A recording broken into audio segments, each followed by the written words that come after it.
Bismillahirrahmanirrahim. Alhamdulillah ve salatu ve selamu ala Rasulillah ve ala alihi ve sahbihi ve men vala. Hurmatlı cemaat, sonun salıngan meçitlerdi qarаңызчы, maşallah. Өркүнүбүз өсө берсин. Мечит жакшылыктын уюткусу, жакшылыктын тогошкон жери, имандуулуктун оргуштап чыккан булагы. Аллах таалам көптөгөн жакшылыктарды берсин. Динден терең туура түшүнүк берсин, адашып кетүүдөн сактасын.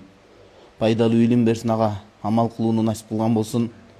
Эң негизгиси бул 3 күндө Кудайым өмүр, ден соолук, тирүүлүк берсе, сүткорлук маселеси, процент маселеси козголмокчу.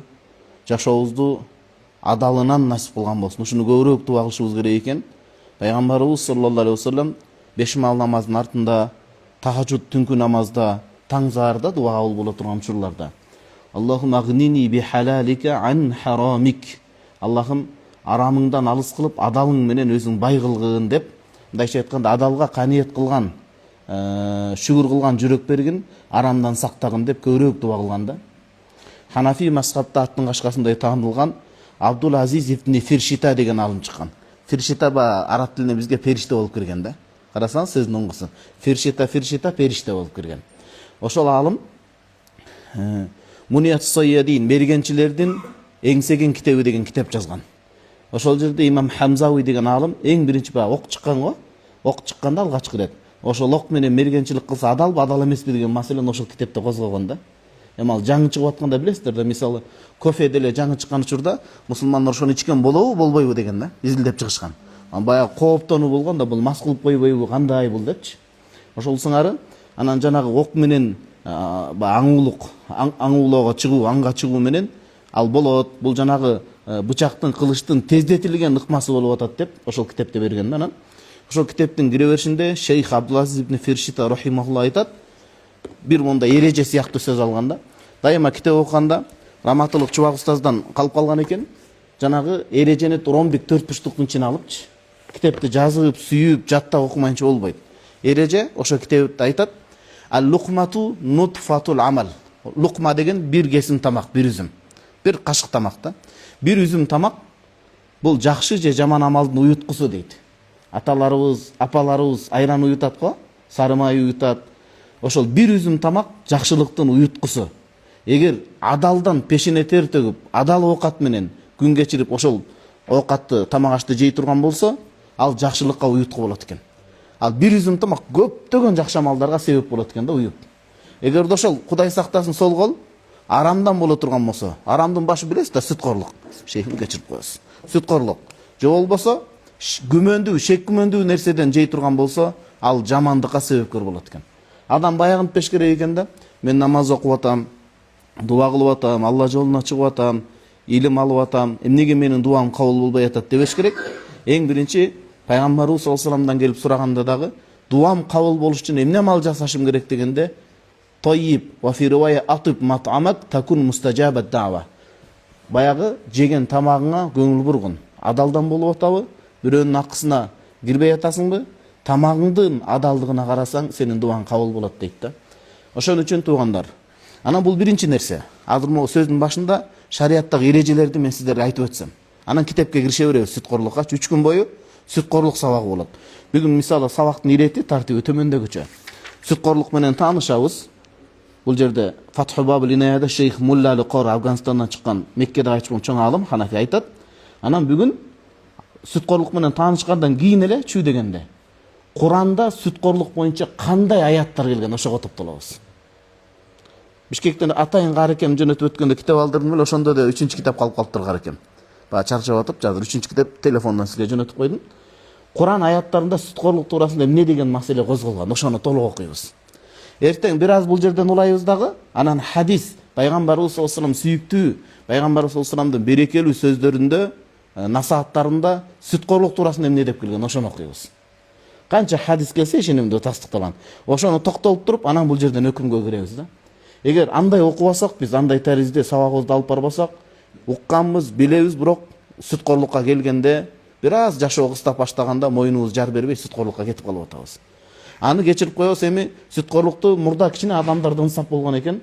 Сүткорлук деп калып калган. Бүгүн ар кандай аттар менен аны бурмалап отуруп, адалдаштыруу маселесине өтүп баратабыз да. Бул нерсе жакшы эмес. Бул нерсе жакшы эмес. Өткөндө карыз маселесинде 3 күн сабак болду. Ошол жерде бүт айтканбыз, жети өлчөп бир кесүү керек. Өзгөчө студент адамдар бүгүн кредитке малынып калыптыр. Азыр деген ушуну мамлекеттик деңгээлде чара көрүш керек экен да бизде. Жакын эле карындаштарыбыздан, бир туугандарыбыздан ушул нерсеге туушугуп жолугуп калыптыр да.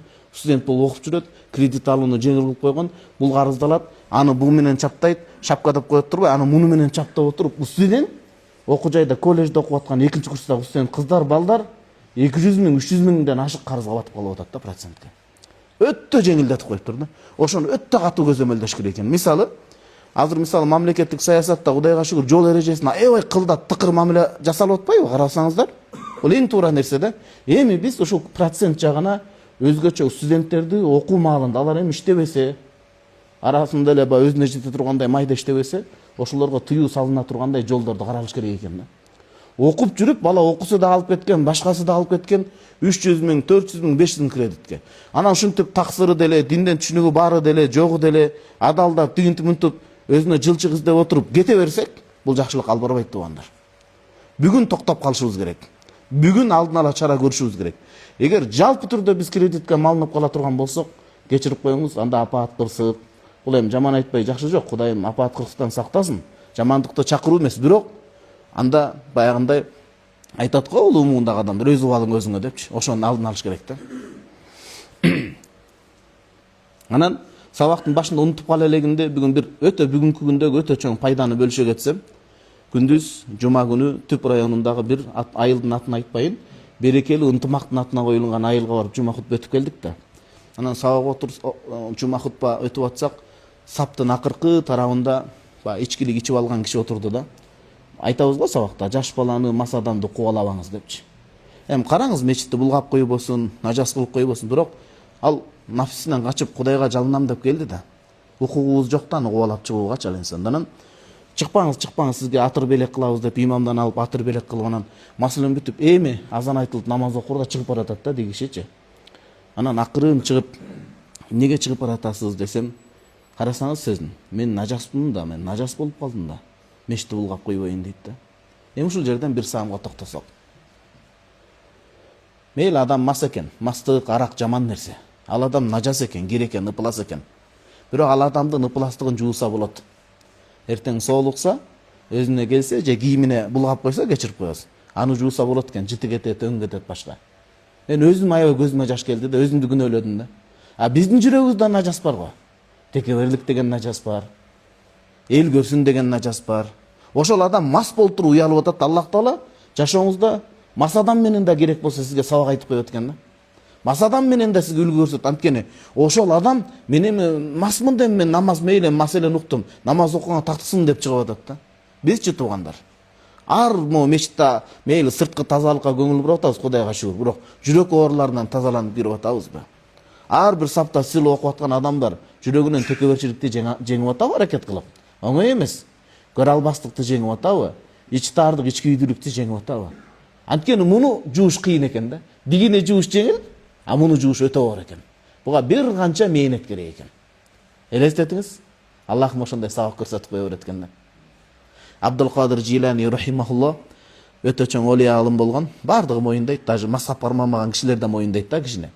Анан көчөдө окуучулары менен кетип бара жатса, арыкта, баткакта бир киши мас экен, оор акыбалда мындай бети баткакка сайылып жатып калган экен да. О баланча, 3 жолу айтат. Аллах Таала кадырбы? Жараткан Кудай кадырбы? Кадырбы деген кадир араб тилинде. Кудуреттүүбү?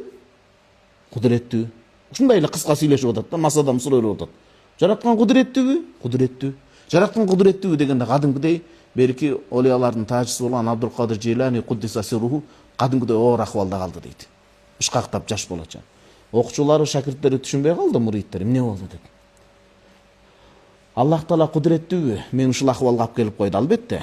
Мен ушулга себепкермин, бирок ушуга түшүп калдым, ушул жагдайга. Аллах Таала кудуреттүү, сизди ушул жагдайга аброй менен көтөрдү деген экен да. Анан тоготери Аллах Таала кудуреттүүбү? Мени экөөбүздүн ордубузду алмаштырып коюуга дейт. Карасаңыз, кудуреттүү да. Биз мактанып кете албайбыз да, туурабы? Кудуреттүү да Аллах Таала. Кече эле биз мисалы 15 жыл мурда биз артка караңызчы, ким элек? Бир аз артка карайлычы, динден түшүнүк келгенге чейин, илим окуганга чейин, намаз окуганга чейин ким элек? Балким жаңы динге кирип, динге дегенде мусулман болгонбуз, бирок намазыбызды окуп киришкенде балким жүрөгүбүз таза эле биздин. Укканыбызга амал кылат элек, арамдан качат элек. Бүгүн илимибиз өскөндөй, бүгүн амалыбыз бир аз бардай, бирок жүрөгүбүз мурда калыптагыдай эмес да. Боло берет деп жооп издеп калганбыз да. Ар кимдин жүрөгү өзүнө жоопкерчиликтүү туугандар. Ошон үчүн жаман айтпай жакшы жок. Шариатта бир эрежени айтып анан китепке киришебиз. Хашиятут Тахтауи ала Маракил Фалах деген 4 томдук китеп бар. Египеттик Ханафи алым жазган укмуш китеп. 3-чү томунда мындай деген эреже алып келет. I'tina'u shari'i bil manhiyati akthar min i'tina'ihi bil ma'murat. Кол менен түшүндүрөйүн. Оң кол Аллах Тааланын буйруктары, намаз оку, зекет бер дегенчи мисалы. Сол кол Аллах Таалам тыйган тыюулар. Сүткорлук кылба, бирөөнүн акысына кирбе, зина кылба, жалган айтпа деген сыяктуу. Шариат деп карап туруңуз эми. Оң кол буйруктар, сол кол тыюулар экен. Шариат биринчи кезекте орунда тыюуларга көбүрөөк маани берет дейт.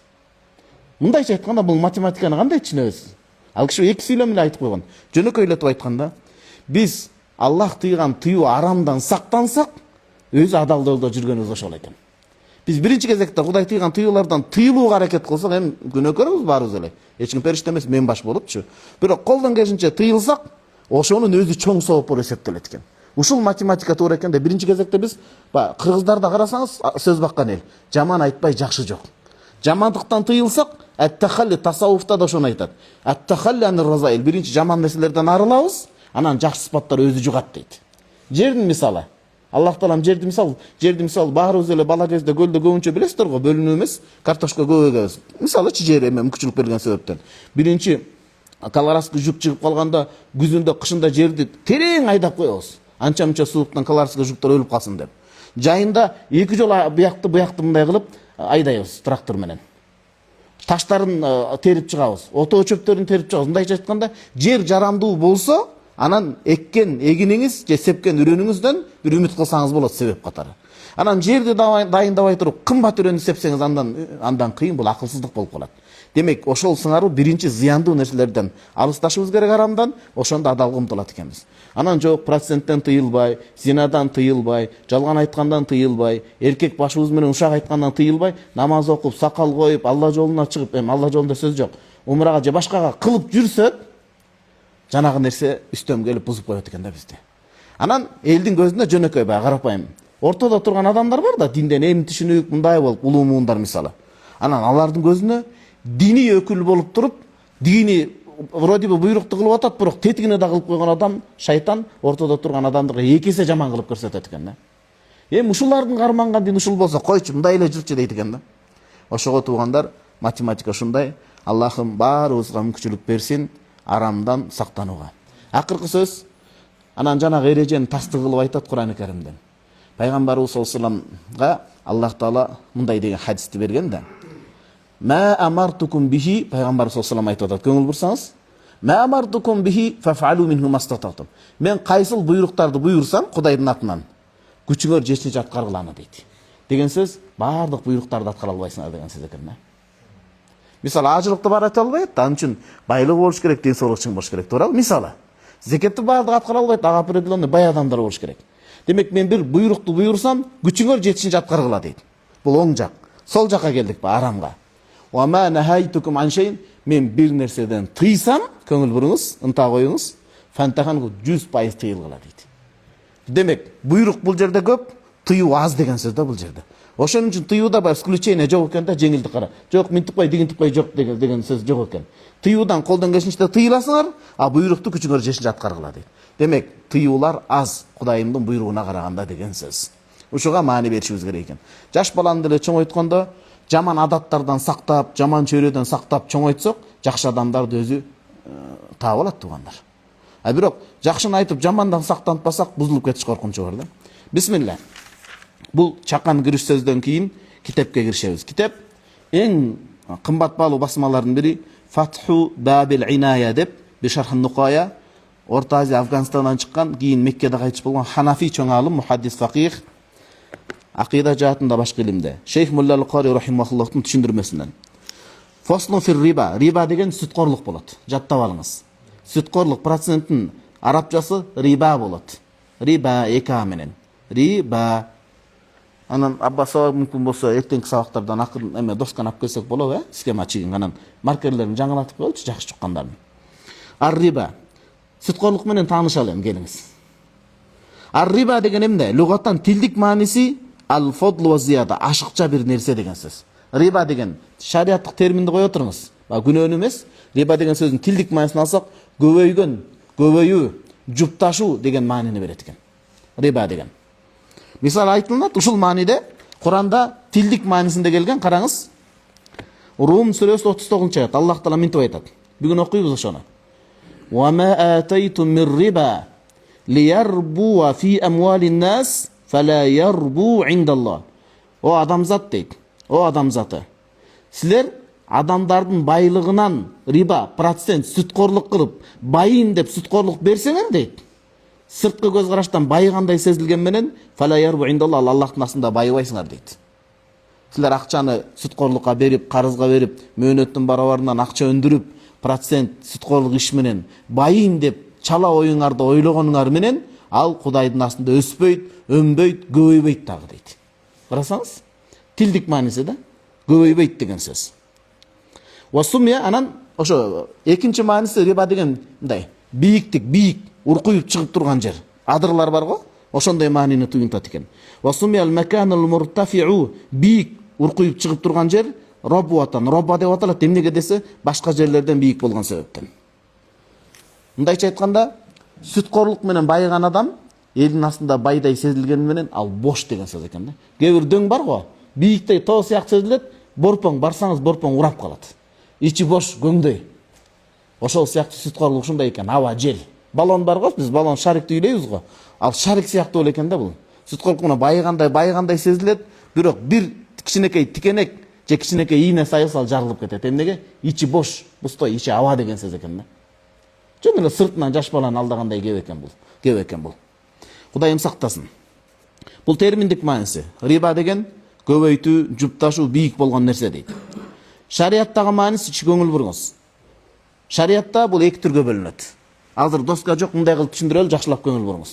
Шариатта кыргызча айтайын, мөөнөттүн барабарында өндүргөн акча, анан сапат, качество, сапаттын барабарында өндүргөн акча. Өндүргөн байлык дейли. Ушул экөө процент болот. Мөөнөттүн барабарында банктардын иштетип аткан жолу бул. Барат, 1,5 муктаждыктан барат дагы, же болбосо байлыгын өндүрүү дагы максатта, күчөтүү максатта барат. Мисалы 100 000 сом алат, бир айдын барабарына 150 000 сом кайтарып берет. Өзү карызды алган өлчөмүндө эле кайтарыш керек эле. Бул кошумча 50 000 сом мөөнөт бир ай бергендик үчүн кайтарып берип атат. Бул сүткорлук. Эмне себептен? Мөөнөттүн барабарында өндүргөн байлык бул. Абадан акча иштеп атат. Бул туура эмес.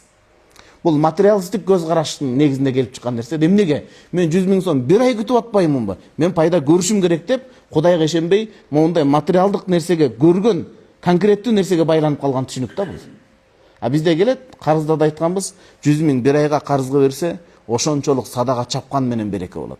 Анан акча үйдө жөн эле катып тургандан көрөк, карызга бергенде карыз аркылуу акча киринен тазаланып турат, берекелүү болуп турат. Акчаны жөн эле сейфке катып тургандан көрөк, албетте бул жерде экинчи маселе бар. Биз минтип соопту кылып акчабызды тазалайлы деп бергенибиз менен бирөө уктатып кетсе жаман да. Бул эки тараптуу маселе да. Туурабы? Ошондо эки тараптуу. Экинчи адам ошону сөзүнө туруп бир айдан 100 000 сомду алып келип берсе, ага да жакшы. Уктатып дегенде жаргон менен сүйлөп кеттин окшойт, кечирип коесуз. Анан бизге да жакшы. Демек сүткорлук шариатта эки түрдүү экен. Кыргызчалап түшүндүрүп берип атам, жөнөкөйлөп. Мөөнөттүн абадан иштеген, мөөнөттүн барабарында өндүргөн байлык. Байлык деңиз анткени ал жерде акча болот, башка болот. Мисалычы, бир кап картошка алып кетет дескендер, кийин айтат да, мисалы 2 кап деп. Экинчиси сапат, качествонун барабарында өндүргөн акча. Жөнөкөй эле мисалы келемин дагы Искендеровага мен келет экенмин да. Искендерова, менде Кыргызстандын алтыны бар. Сиздики мисалы Россияныкы же Туркияныкы экен. Мисалы биздики сапаттуу. Кыргызстандын 1 килограмм алтына сиз мага 2 килограмм алтын бериңиз. Анткени бул эмне үчүн бирге бир туура келет, ашыкча 1 килограмм, мунун сапаты себептен бааланып атат да, качество. Ушул сапаттын барабарында өндүргөн байлык болот, бул дагы туура эмес. Эмне үчүн десе, азыр адам качан сапатка көңүл бурат, айтыңызчы. Мисалы, азыр мен силерге суроо берсем, өзүңүз жооп бересиз. Ыдырап, кыйынчылыкта, каатчылык, жуутчулук заман болгондо Кудай сактасын, кайталанбасын. Адам сапатка көңүл бурабы же эптеп өзөк жалгасам болду деп калабы. Жашоодо эптеп жан багып күн өткөрсөм деп калат. Сапат деңгээлине адам качан чыгат? Бардар роскошная жизнь, бардар жашоо болгондо келип чыгат. Демек бул илгертеден Куранда эскерилет, жөөттөрдүн адаты ушундай болгон. Пайгамбарыбыз саллаллаху алейхи Меккеден Мединага келди го. Мединага келсе, Мединанын жөөттөрү, жебиштери илгертеден 14 кылым мурда ушул сүткорлукка малынып, ошо менен мамиле кылат эле дейт. Байлыгы болгон адам монополия кылып туруп, эң качественный, эң сапаттуу нерселерди терип алат эле дейт. Анан ошол сапаттын барабарында адамдарды карызга очойтуп, батырып, канча акчага сындырат эле дейт. Көрдүңүзбү? Сапаттын барабарында. Ал эми убагында сапат деп отуруп, адамдын тагдыры чечилип калышы мүмкүн экен да. Мейли ал сапатты жанагы алтынды алтын менен эмес, акча менен бааласа болот. Мейли ал сапаттын качествосунун өңү бар. Тамактын деле башка. Бирок ал акча менен бааланыш керек эле, жанагы алтын менен алтын болбойт. Неге десе, адам эртең көңүлү ооруп калыш коркунучу бар. Демек, шариатта сүткорлук деген мөөнөттүн барабарында, же сапаттын барабарында абадан иштеп кыйнаган шарт. Мына ошол сүткорлук болуп эсептелет. Муну бүттүк. Муну бүткөндөн кийин бул жерде айтып атат Мулла Аль-Кори шейх. Сумма субуту хурмату риба. Сүткорлуктун арам экендиги бил китап. Биринчи кезекте Кур'ан-ы Карим менен бекемделген. Кур'ан-ы Каримде Аллах Таала сүткорлукту болбойт деп айткан. Көңүл буруңуз, биздин эле үммөткө эмес, адам атабыздан баштап бул нерсе жокко чыгарылган. Анткени ошо кезден шарият башталган, адам урпактар болгон. Анан жөөттөргө Моисей, Муса пайгамбар келип сүткорлук болбойт десе, булар айлакер кылышкан, акылдуу болушкан, тырмакчанын ичинде акылдуу болгон. Кандай? Бул жөөттөргө болбойт деп бурмалашкан. Между нами деп. Бирибизге процент берсек болбойт, башкаларга берсек боло берет деп. Ба жөнөкөй эле мисалда, бирөөнү жанагынтип кирнелеп атканда, чык мындай эмнең бар, талаа түздө жүргөн карышкылга бар дейт, кайтам го мен тамашалап. Карышкылга жан кереги жокпу депчи. Жөн эле абага сиңип кетти деп коюш керек, карышкылга деле жан керек да. Анын деле бөлтүрүк балдары бар, туурабы? Мисалычы, мусулман адам башка адамга эмес, керек болсо мусулман кайырден адамга эмес, жаныбарга зыяны тийбеш керек. Жаныбарга зыяны тийбеш керек. Биздин айылда бир хадис аяттарды билесиз, бирок болгон окуя менен тастап берейин. Биздин айылда Көчүдө, Туп районунда аталарыбыз баягы суу куюп батасын алган учурда айтып берет эле, жаныбарга за жеткизбеш керек деп. Бир адам биздин айылыбызда мас болуп, түлкүнү кармап алып, жана терисин түрүлөй сыйрып тур да, кечирип коесен мындай кичине көңүл демете турган, айынта турган мисалды айтып атканыма. Ошентип сыйрган экен, жаныбардын каргышына калды, кийин өзү мас болгон абалда тракторга кадимгидей терисинен сыйрылган экен да. Мындайча айтканда, чөптү кордосоңуз көзгө зыян, жаныбарга зыян жеткизсеңиз да адамга зыян да. Ал жаныбардын эмне күнөөсү бар? Кол салса, башка болсо бир жөн эле. Ошентип анан жөөттөргө окшоп айлакерлик кылып, бул жерде өзүбүзгө гана болбойт, башкаларга боло берет деген туура эмес ал. Аны өзгө мөчүнө гүл тартуу, аны эгоизмдик, герт башын гана ойлоо деген сөз болуп калат. Демек, мурдагы шариатта да сүткорлук арам болгон.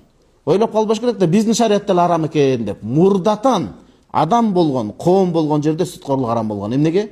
Анткени сүткорлуктун түбү, биз магистратурада терең анализде окудук да, сүткорлук байкалбайт, түбү адамды адамга сыйынта турган абалга жетелейт экен бул. Көрдүңүзбү? Түбү аякта жатат, төркүнө. Сүткорлук менен азыр эми бизде билинбеши мүмкүн, бирок илгери ушунчалык жөн койсо ушу алып барат да. Акчаны берип адамды эркинен ажыратат. Адамдын эрки бүт нерседен кымбат болот жашоодо. Адамдын эркиндиги кымбат болот. Ошон үчүн кайсы бир эркек адам үйлөнгөндөн кийин эркин жоготуп атса, жакшылап карап коюш керек жашоосуна. Биз ажыраш деп айтпайбыз, бирок бир карап койсун жашоосуна. Ал эркек катары жашай албаса, мисалы, чечим кабыл албаса, же болбосо аял заты деле үйдө анын эрки орду жок болсо кандай болуп калат? Ошон үчүн сүткорлуктун түбү адамды адамга сыйынтууга алып барат экен да. Мен сага берип атпайм, мынтип атпайм депчи. Алыс эмес. Эми ал баягы эки элдин ортосунда от жагуу эмес, алыска барбай эле коелу. Кулдукка чейин кеткендер канча болду, Кудай сактасын. Мисалычы, бисмилла.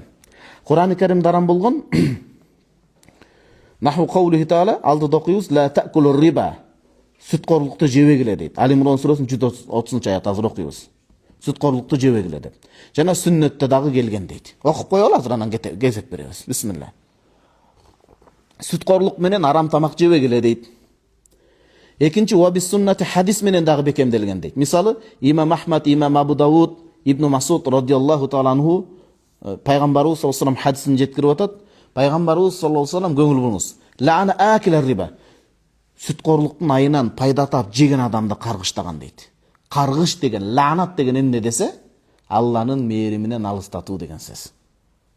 Алланын мээриминен алыскалуу элестетиңиз, атага ак болуп калуу жашоо дагандай, бир тууганыңыздын көңүлүн ортуп, атүгүл, биз ушундай көңүлчөк болуп кеттик го. Келинчегиңиз жеңебиздин көңүлүн ортуп койсоңуз, сабагыңыз жакшы өтпөй калат го, мисалычы. Башканы айтпай эле койгуз. Жүрөгүң кыжаалат болуп, мисалы. Аллага мындай наразы болуп калышканчалык. Хадисте айтып атат, сүткорлук менен байып, ошонун байлык топтогон адамды каргыштаган, ва мукилаху, ошо сүткорлуктан алып жедирип аткан адамды да каргыштаган дейт. Сүткорлукту алган деген сөз да бул. Ошол алып беркелерге акча таап берип атпайбы? Кудай сактасын. Ва шахида, ага күбө болгон адамдар да каргышка калган, ва катиб, аны күбө болуп жазып документтештирген адам да каргышка калган дейт. Бул арактан кем эмес экен. Эмнеге? Анткени жана айттык, сүткорлуктун түпкүр алымдары түшүндүрүшкөн, адам заттын жашоосун кыйратып жок кылат, сызга отургузат. Мектепте окуган кезде анда Facebook жаңы чыгып эметип атты эле, бирөө тамашалап жазган, бирөө акыйкаты бар дейсиңде де, көз элесинде сакталып калыптыр. Процент ала турган адам да мен адеп менен айтайын, кечирип коесузбу, ылдыйкы жак кийим бар го, ич кийим. Ич кийимди гана жакшы ич кийим сандап калыш керек. Анткени акырында ошол эле гана калат экен деп айтканы бар эле да. Акыйкатты айтып атат. Күбө болгон адамды да, жазган адамды да Аллах таалам каргыштайт дейт. Ал эми билесизби? Инсан бир ирет Кудайдын каарына, каргышына калып калса, ал оңбой калат экен да. Жашоодо өзүнүн алапайын таба албай, таппай калат экен. Ошол алапайын таппай калыш кыйын экен. Өмүрү өтүп атат, же баладан дайыны жок, же аялдан дайыны жок, же мамлекетке өтөгөн кызматынан дайыны жок, бир орунда эле таптала берет да. Карасаң мындай жашоосунун маңызы жок болуп калат да, бир сөз менен айтканда. Каргышка калган адам жашоосунун маңызы жок болот. Аллахтын каргышы, ата-эненин каргышычы мисалы. Сиз азыр түшүнүш үчүн. Атаны наразы кылган бала канча жумуш баштаса дагы жумушунан майнап чыкпайт. Такыр жукпайт акчасы. Оорудан башкадан эч качан алсара эметпейт да, арылбайт. Пайгамбарыбыз бул бир эле хадис. Демек Куран менен бекемделди, хадистер менен бекемделди. Үчүнчү кезекте ва би ижмаал умма, пайгамбарыбыз саллаллаху алейхи вассалам бул аламдан өткөндөн бүт илимди муштагит адамдар бир ооздон бардыгы биригип туруп бул арам дешти. Бирөө жарым чыгып боло берет деген жок да. Бир ооздон ижма деген пайгамбарыбыз саллаллаху алейхи вассалам өткөндөн кийин бул үммөттүн муштагит алымдар бир ооздон биригип бул өкүмдү бекемдейт, анын өкүмү күчтүү болот. Кала al-Ispijābī рахимал, көңүл буруңуз. Испижаби деген Орто Азиядан чыккан чоң ханафи алым айтып атат. Иттафаку, бүткүл алымдар бир ооздон макулдашкан, ал-аннаху иза анкара рибан наса якфур. Биз азыр сүткорлуктун канча түрү бар дедик шейхим? 2 түрү бар. Банк системасы мөөнөттүн барабарында байлык өндүрүү, акча өндүрүү. Экинчиси качество, сапаттын барабарында дедик. Жана айттык. Мисалы картошканын сотунда деле. Картошка тараза менен тартылат да турабы? Мисалы мектепте окуп жүрүп азыр билбей калдым, мен картошканын кайсы түрлөрү. Ал кезде голландский күчтүү болчу. Анан Пикассо күчтүү чыгып. Азыр голландский өтпөй деле калыптыр. Ичи жана колорсу жук кирип, сырты мындай казак бабырлар айтмакчы, дөө болгону менен чоң болгон ичи жок болот экен да. Азыр Пикассо, Санталар чыгып кетти го, мисалы көбөйүп кетти. Ошондо мисалы деп коелу, меники биринчи сапаттагы картошка, сиздики экинчи сапаттагы картошка. Менин ушундай келиңиз 100 тоннага, сиз 200 тонна бересиз десем, бул ошо сапаттын барабарында сизден акча өндүрүп атам да, болбой калат. Сапат менен адамдарды кулгулуу болуп калат да. Ошондо 2 түрү бар экен. Эми көңүл буруңуз. Ушу 2 түрүн түшүндүрдүм, бул жерде азыр айтат. Испижаби алым айтып атат, чоң алым. Азыр кайсы түрүн кайтарса динден чыгат, имандан чыгып кетет. Мөөнөттүн барабарын кайтарса ушул процент түрү, же моуну деген сөз. Бул алымдарда талаш тартыш. Демек муну кайтарса динден чыкпайт, бирок күнөөкөр болот. Могул мөөнөттүн барабарына берилген акча ушул процентти бирөө болот десе имандан чыгып кетет. Анткени бул уже талаш тартыш. Мазхабелер между собой өз ичарамында талашкан. Сүткорлуктун себеби бул иллаттан, бул иллаттан. Бирок бардыгы бир ооздон айткан, Куран түшүп аткан учурда, хадис түшүп аткан учурда илгертеден уланып келе жаткан сүткорлук мөөнөттүн барабарынан акча иштөө деген сөз. Бул кыйын да, караңыз. Испижаби деген ханафи алым айтты, рахимахуллах, бардык алымдар бир ооздон айткан, жанагы мөөнөт деген арабча наса дейт. Аялдарды ниса десе наса деген мөөнөт деген сөз. Ошо наса рибаны кайтарса якфур динден чыгып кетет дейт. Автоматски динден чыгат, анткени Курандагы ачык өкүмдү бул жокко чыгарып атат. Хадистеги ачык өкүмдү жок. Мындайча айтканда аракты адал дегендей эле сөздү айтып атат да. Могул түрүн. Вахталафу фи рибал фадл, жанагы сапаттын барабарындагы процент. Bir картошка сапатты менен 2 килограмм картошка. Талаш тартышкан, анда капыр болбойт. Анан Азирети Ибн Аббас радыйаллаху анху бир эле рибанын бир эле түрү бар деп башында фатва берген экен бул киши. Мөөнөттүн барабарында бул жок деген. Бирок өмүрүнүн акырында фатваны укканда сахабалардан чечим укканда жок, рибанын 2 түрү бар, сапаттын барабарындагы, анан мөөнөттүн барабарындагы деп алымдар экөөнө тең макул болушкан. Алхамдулилла. Эми бул жагы кала берсин. Эртең улантабыз, азыр эми Кур'ан аяттарына кирели. Жазып алыш керек. Бакара сүрөсүндө келген сүткорлукка тийишер аяттар. Окуйбуз азыр. Али Имрон сүрөсүндө келген, 3-Рум сүрөсүндө келген. Бакара, Али Имрон, Рум сүрөсүндө келген. Бүт Ханафи мазхабтын дөшө алымдарын китебинен, тафсир китебинен пайдаланабыз. Бул Туркиядан басылып чыккан эң кымбат басмалардын бири. Карасаңызчы, каймактай да. Сен менен мынтип жеп койгуңуз келет да китепти. Бирөөм ошондой экен да, алхамдулилла. Ошондан окуйбуз азыр. Китептин атын айтып берем, караңызчы, мына илимге, жаш балдарга илимге шкак болсун, билимге. Иршадул акыл салим иля мазал китабул карим. Таза акыл эстүүнү Аллахтын сөзүнүн ичинде камтылган артыкчылык касиеттерге жол баштоо дейт. Демек бул Курандан акыл эстүү адамдар гана пайдаланат деген сөз да. Курандан ажайып токтоп бүтпөйт деген сөз. Кыяматка чейин ачылыштар чыга берет. Бисмилlah. Бакара сүрөсү. Бакара сүрөсүнүн кайсы аяттары келген? Шашпай туруңуз. 275 аяттан башталат дагы, мына. 275 аяттан башталат дагы, акыркысы 281ге чейин барат. Муну эстеп жазып алышыңыз керек. 275тен баштап 281ге чейин кетти. Канча маселе сүткорлукка токтоп атат. Бисмилlah. Абу Сауд деген Туркиядан чыккан чоң алым болгон, илгери Усман халифа, ошол киши айтып берип атат азыр. Бисмилlah. Куранда Аллах Таала эмне деген? Биринчи аятты окуп алалы, 275 аятты. Аллазина якулуна риба дейт. Сүткорлуктан байлык таап жегендер дейт. Сүткорлук эсебинен күн өткөргөндөр дейт. Ла якумуна, булар турушпайт дейт кыяматта, кабырларынан тирилишпейт. Илля кама якумул лади ятахаббату шайтан минал мас. Шайтан бир адамга кирип кетсе, жин бир адам дуруп кетсе, акылына тайып жинди болуп калат го. Булар сүткорлук менен алектенгендер кыяматта шайтан тийип жин илешип калган жинди адамдардай болуп турушат дейт. Кабырдан турганда эле сүткорлук менен алектенгендердин биринчи белгиси кабырда мындай же соо эмес, кечирип койсо, жинди деген сөздү көп кайталап бербейин, акылына доо кеткен адамдардай болуп турушат дейт. Басышы дагы, сүйлөшү да бөлөк болот. Ошондой белги болуп калат экен да. Эмнеге? Анткени алар дүйнөдө адамдарды ошентип акылынан аздырган. Адам жанагынтип карызын төлөйм деп акылынан кетип калат да, оңой эмес да, бияктан жей берет. Казактын Турсунбек айткандай, илгери процент жок эле, башта бит бар эле дейт. Башта бит титирет элек дейт. Азыр бит жок башта, бирок процент бар дейт. Салыштырып көрсөң, процент жок, башта бит болгон жакшыраак экен дейт. Биттин да пайдасы бар экен да медицина жактан. Гепатит Б-сы болбойт экенсиз да. Ошондой болуп турулат. Залик эмне үчүн булар мындай кабырларынан же соо эмес, же мас эмес, акылына доо кеткен адамдардай болуп, кемчентой болуп тирилип атышат десе, Курейш, Куран түшкөн араптын, Курейш урусунун араптары айтып атат. Бүгүнкү күндө дагы арам сүткорлуктун башында тургандар ушул сөздү айтышат. Субханалла, карасаңыз, Аллахтын сөзү Куран керемет экенин далили, бүгүнкү күндө процент менен байыгандардын сөзү Пайгамбар саллаллаху алейхи ва саллям убагында Курейш араптарынын айткан сөзү менен дал келет. Төп келет. Мисалы, бул сиз түшүнүш үчүн мындай деп айтайын. Бакара сүрөсүнүн 2-чи бетинде мына карикемдер отурат, мындай деп аят келет. Жер бетин бузукулчулукка толтурган адамдар бар дейт. Адамзатты көрө албай, жер ресурстарын кызганып, сиз ким жөнүндө сөз кетип атат билесиз? Жер ресурстарын кызганып, адамдар жок болуш керек, буларды медицина менен жок кылыш керек, буларды согуш менен жок кылыш керек, буларды информацияны бузуш керек, жерде биз эле жашашыбыз керек дейт. Эмнеге? Жер ресурстарын адамдан кызганат да, карасаңыз.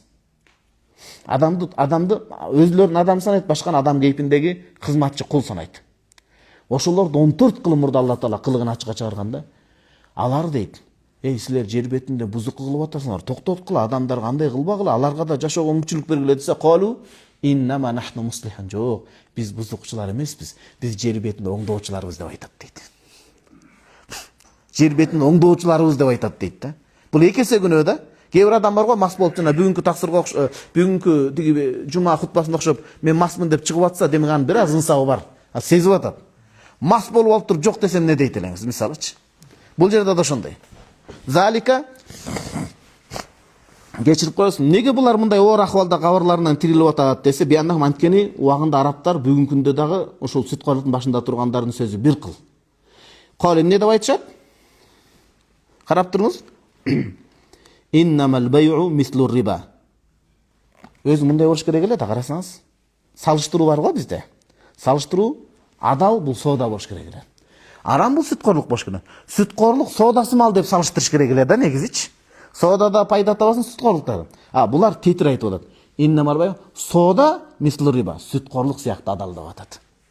Булардын математикасы көрдүңүзбү? Булар сүткорлукту адал кылып атат дагы, соода сатыкты ошого ээрчитип атат. Мындайча айтканда, иннамал бай'у мислу риба. Сүткорлук ушунчалык адал, адал жол менен сатып алууда шек күмөндөөнөбүз, демек адал жол менен сатып алуу керек болсо сүткорлуктун аркасынан ээрчит деп атат да.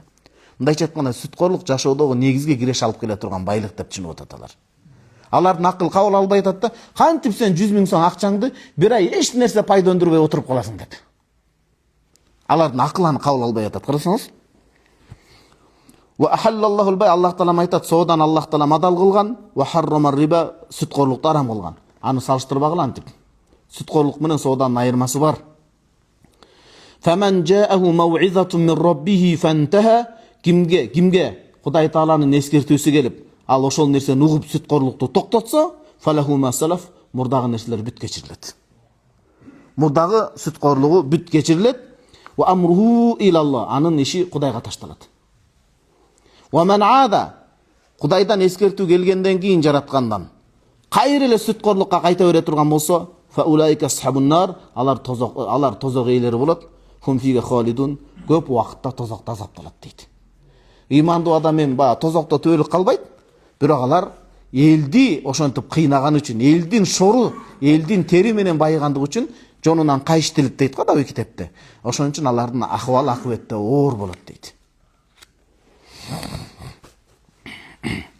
Анан сабакты кичине сабыр менен күтүңүз. Азыр көп суроолор чыгышы мүмкүн, кээ бир адамдардын жүздөрүнөн суроолорду окуп атам. Молдоке, ушундай сөз уккан мен, мисалы кээ бир областка барып, маселени айтып атса, силер эми чубаксыз айтканда копи бес кылып айта бересиңер да, анда биз эмне кантип байышыбыз керек, бизнес кылышыбыз керек. Альтернативаны айткыла да молдолор, силер арам дегенди эле билесиң. Сабакты шашпай күтсөңүз, түрүүлүк болсо 3 сабак 3 күнгө бөлүнүп атат. 3-күнү күнү айтабыз иншалла кандай адал альтернатива бар экендигине. Адалдын эшиги 99, арам бирөө. Болгону биз шашкалактаган себептен ошол арам гана көрүнүп атат да көзүбүзгө. Болгон арам жеңилирээк сезилет, акырет оор. Ал эми адал кичине сабырга муктаж, мээнеттүүрөөк, бирок акыры жеңил да. Жалкоонун жаны таттуу, эмгекчилдин наны таттуу. Шашпай туруңуз, альтернативаны айтабыз. Ушул аят, эми ушунун тафсирин окуйбуз. Анткени Куран ушундай керемет нерсе, эч ким ою менен божомолдоп тафсирлебеш керек муну. Алладина якулуна риба, сүткорлукту жеп байыгандар дейт. Сүткорлукту алгандар дейт. Эмнеге алгандар? Сүткорлукту алат да, бул туруп акча берет, 100 000, 200 000 кылып кайтарып алат. Эмнеге анда Куранда жегендер деп айтып атат? Сүткорлукту жегендер деп айтып атат десе, анткени сүткорлукта тапкан пайда курсакка кетет акыры дейт. Курсакка тамак кылып жейт, кийим кылып киет, анан жатып ошо уктайт. Мындайча айтканда курсактын маселеси экен да. Сүткорлукту эмне үчүн десе, курсактын маселеси экен. Анан экинчиден сүткорлук тамак ашта көп болот дейт. Буудайда жана башкада. Ошон үчүн арабтарды бул жерде эмне кылып атат? Арабтарды ошол убактагы туура эмес түшүнгөндөрдү бул жерде силердин акыбалыңар начар деп атат. Булар турушпайт дейт. Качан десе кыямат күнү кабырларынан турушпайт, бир гана талма оорусу сыяктуу болуп турат дейт. Талма оорусу медицинада баягы кыйын го. Ошон үчүн кээ бир баягы жинолог дем салгандар айтат, буга жин илешип калышы мүмкүн дейт. Эми бул медицинанын да көз карашын караш керек, биякта каралыш керек. Медицина боюнча бул таптаза биздин колубуздан келбей атат, санда жин илешип калышы мүмкүн анда. Однозначно бир тараптуу эле мындай дей албайбыз. Анын медициналык себептери бар, изилдеп чыгыш керек. Бирок сүткорлук менен байыгандар кыяматта кабырларынан талма оорусуна чалдыккандай болуп чыгат. Билесиз да, талма жаман. Биз мектепте окуганда бир бала бар эле, аябай жакшы окуйт эле, жаш бала элдин көзүнө чыгып, анан ошол элдин көзү тийип, көз тийүү үчүн талма оорусуна чалдыгып калганда биздин классташыбыз көргөнбүз. Тилин чайнап коет эле, ооз көгүктөп чыгып калат эле. А талма оорусуна чалдыккан адам жанында сөзсүз бирөө жүрбөсө, тилин чайнап жутуп коюш коркунучу бар да. Колундагы нерсени. Талмак өтө кыйын нерсе, Кудай башка салбасын балдарга. Сүткорлук менен байыган адамдар кабырларынан талма оорусу менен ооруп турушат дейт да. Жин тийгенде талма болуп ооруп калган сыяктуу. Неге? Анткени шайтан адам кыйлешет, жин шайтан адам кыйлешкенде ошондой акылынан танып, эсинен танып калат. Эмне үчүн бул талма болот десе, жиндилик оорусу себептен дейт.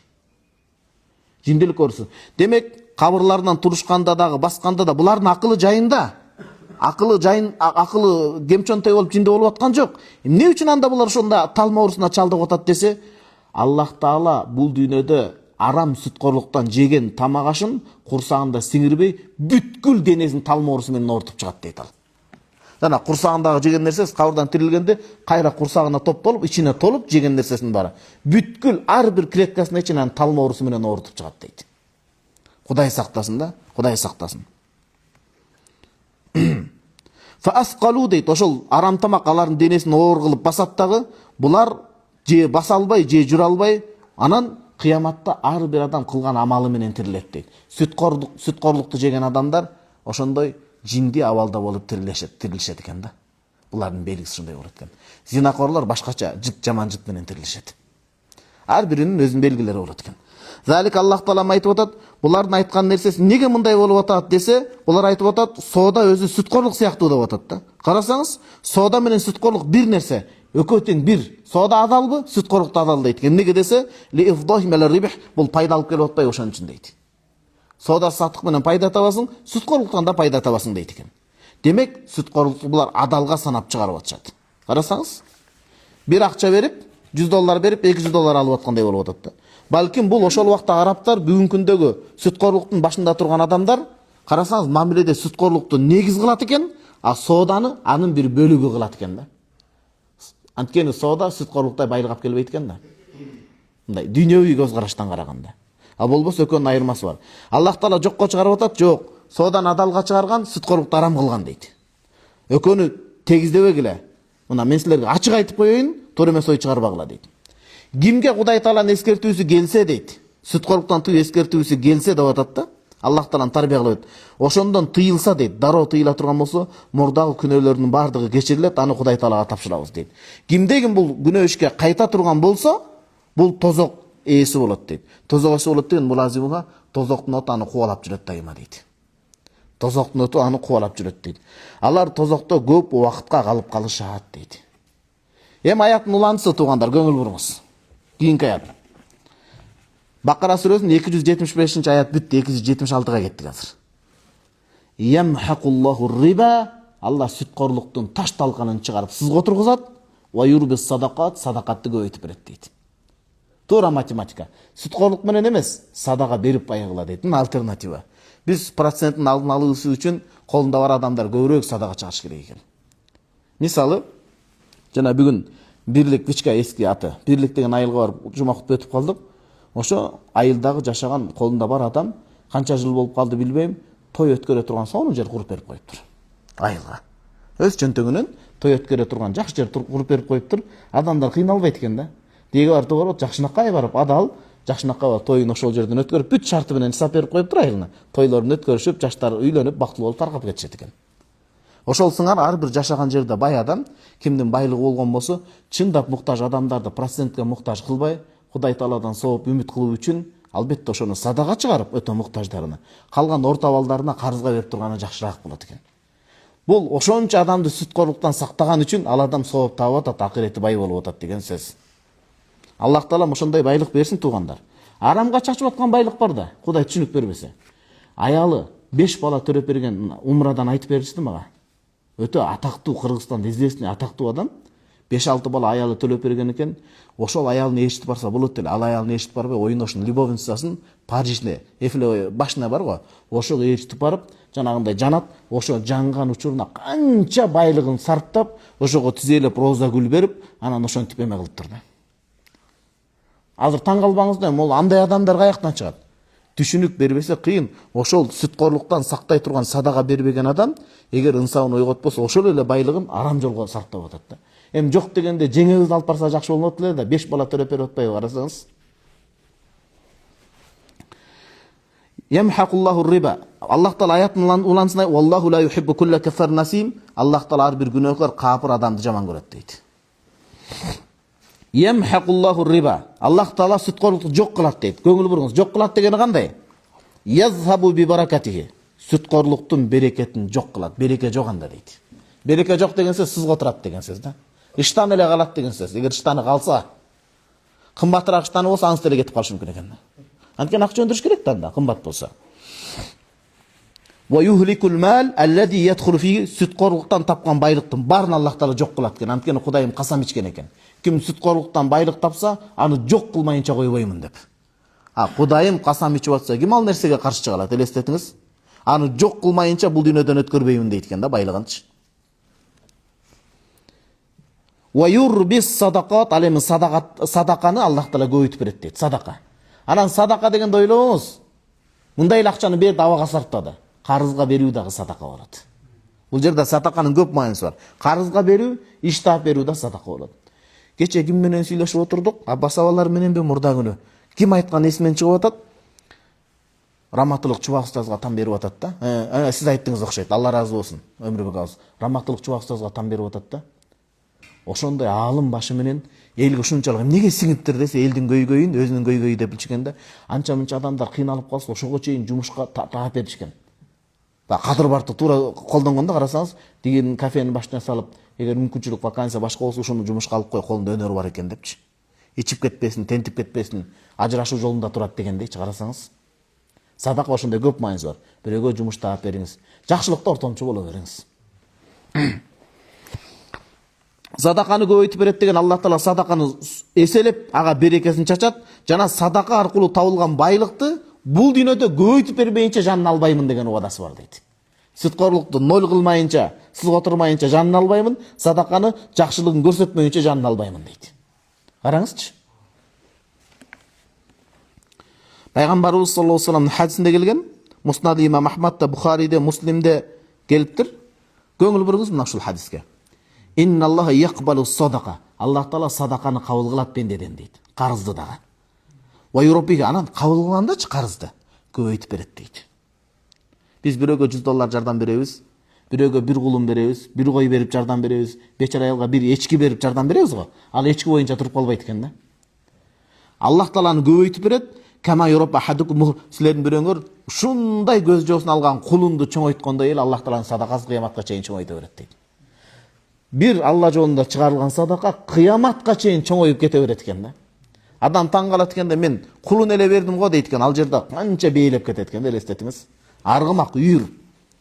Ва анху саллаллаху алейхи ва саллям экинчи бир хадис. Бул хадис кайсы? Бул хадис Муснад имам Ахмад, Сахih Муслим, Шуайб имам Байхақиде келген. Көңүл буруңуз. Ма нақасат закатун мин малин қатту, адал байлыктан берилген зекет эч качан кемип калган эмес дейт. Зекет берүү менен кайра көбөйөт экен да. Зекет берүү менен, зекет чыгаруу менен адамдын байлыгы кемип калган эмес. Аны шайтан кемиткендей кылып көрсөтөт экен да. Валлаху ла юхиб, Аллах Таала эч качан жакшы көрбөйт дейт. Могул жерин караңызчы, ушул жерин сызып койдум да. Аллах Таала жакшы көрбөйт деген сөз, Алла разы болбойт деген сөз. Ушул жерде айтып атат алымыбыз. Аннал хуб, Аллахтын сүйүүсү дейт. Мухтасым бет тавабин, тооба кылуучулар менен бирге дейт. Канткенде Аллахтын сүйүүсүн арзуубуз деп айтат го суроо. Канткенде Кудай бизди сүйөт десе, жооп, тооба кылганда сүйөт экен да.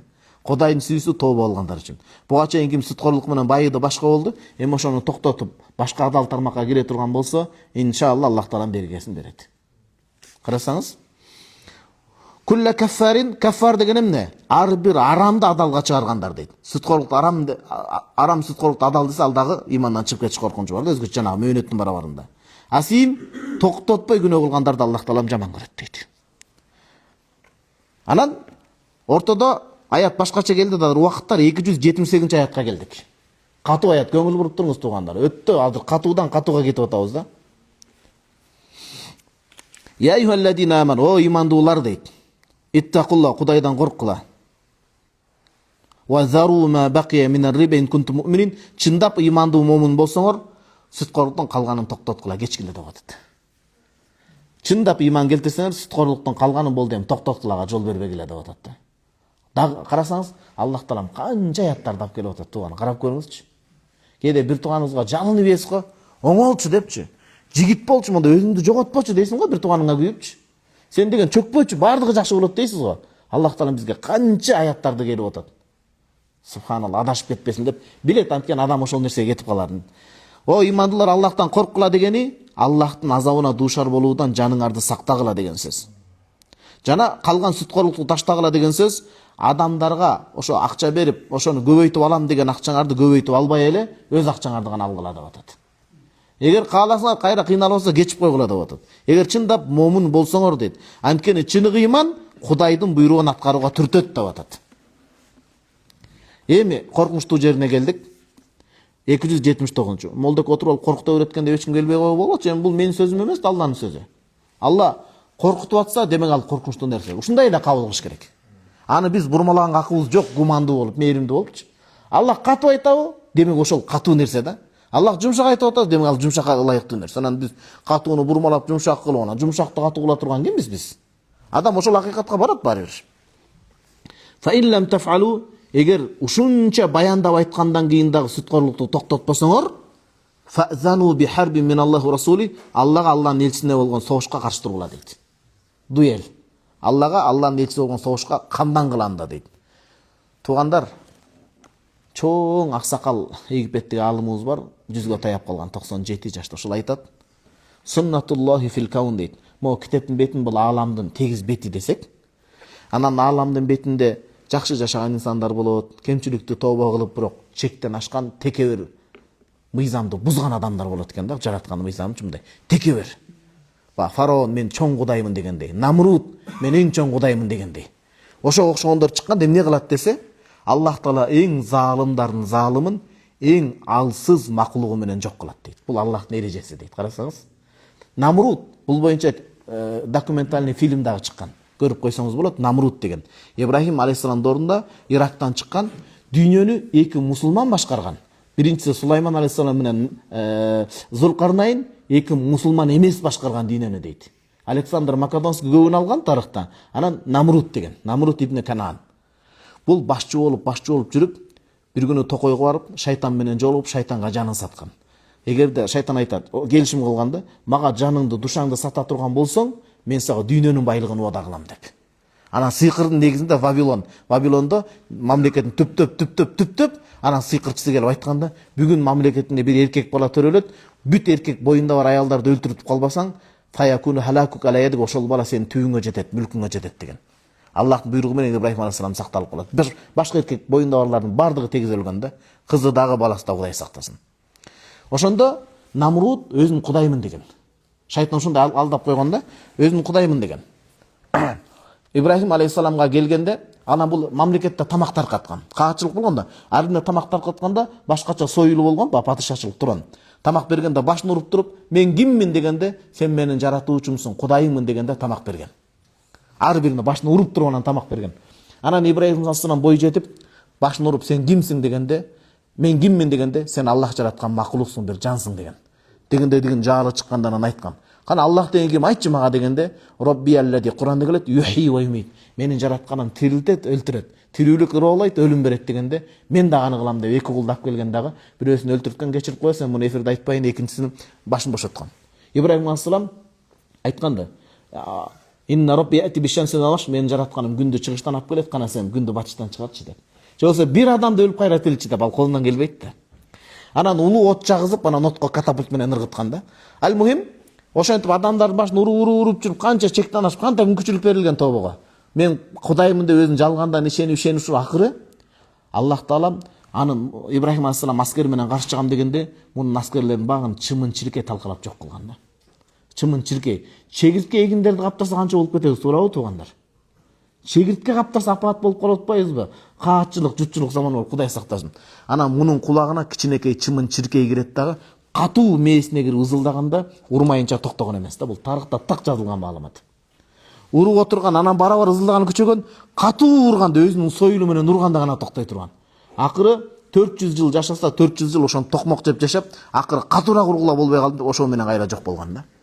Аллах Тааланын бул ааламга бекиткен мыйзамы эң алсыз макулугу менен Аллах Таала адамдарды жок кылып коюшу мүмкүн экен да.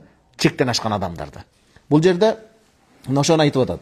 Эгер муну билип туруп токтотпосоңор, Аллахка жана Аллахтын элчисине каршы согушка даяр болгула. Биз Аллахка эмес, Аллах жараткан жыланга, бакага каршы чыга албай калышыбыз мүмкүн да. Кудайдын өкүмү менен бака жерди каптап чыкса эмне кыла аласыз? Каяка бара аласыз? Баканын өзүнө туруштук бере албайбыз. Көзгө көрүнбөгөн вирус катты мейли, ама адамдар ойлоп таба эмне болот, бирок иммунитет түшүп кетсе биз себеп жаган эмес, ооруга туруштук бере албайбыз го тууган.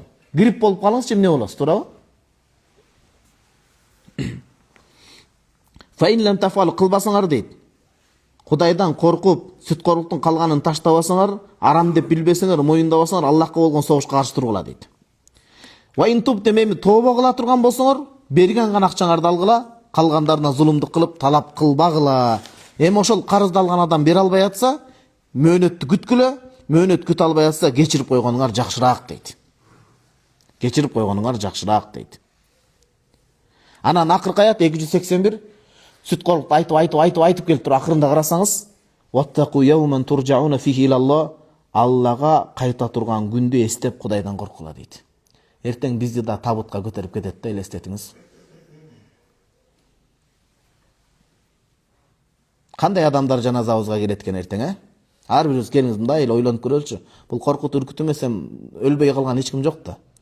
Жаштыктын эмелерин сайынып, бетин пластик аппарат менен жашарса деле анын гени картайып турбайбы, туурабы? Поп жылдыздар жаш болуп көрүнгөнү менен да анын гени картайып кеткен да. Ген сактап кала албайт да, өлүмдөн ким качып кутулат? Эртең биздин жаназабызга ким келет экен? Эми өлүмдү чакырган болбойлучу, адамдар туруп түшүнбөсүн, бирок кандай болот экенин да карасаңыз. Ким бизге имамчылык кылат экен, кимдер көтөрөт экен, кимдер ошол кезде чындап эстеп ушул жакшы адам эле деп дуа кылат экен аркабыздан. Кимдин табасы канат экен кайрачы, ушул жакшы болду өлгөнү депчи. Жаман жашаса адамдар табасы канат, ошондой экен да. Жакшы болду ушул деп адамдар өлгөнүнө да карабай жүрөгүнөн ушунчалык зулум кылса, жүрөгүнөн каргап коет экен адамдарчы. Пайгамбарыбыз саллаллаху алейхи вассалам жаназа өтүп атканда адамдар жакшы адам эле десе 5 милдет болуп калды деди. Жаман адам эле дегенде тозок милдет болуп калды. Анткени силер Алланын жердеги күбөлөрсүңөр деди да. Кудай сактасын, Кудай сактасын. Бул Бакара сүрөсүндөгү тиешелүү аят. Бул экинчи жаңы чыккан 4 томдук Тафсирун Насафи деп, Насаф. Азыркы күндө Өзбекстанда жайгашкан имам Абул Баракат Насафи рахимахуллах хижраттын 710-жылы кайтыш болгон, 8-жыл маалымы. Ошо киши Бакара бүттү, Али Имрон сүрөсүндөгү сүткорлукка тиешелүү аятын окуйбуз эми.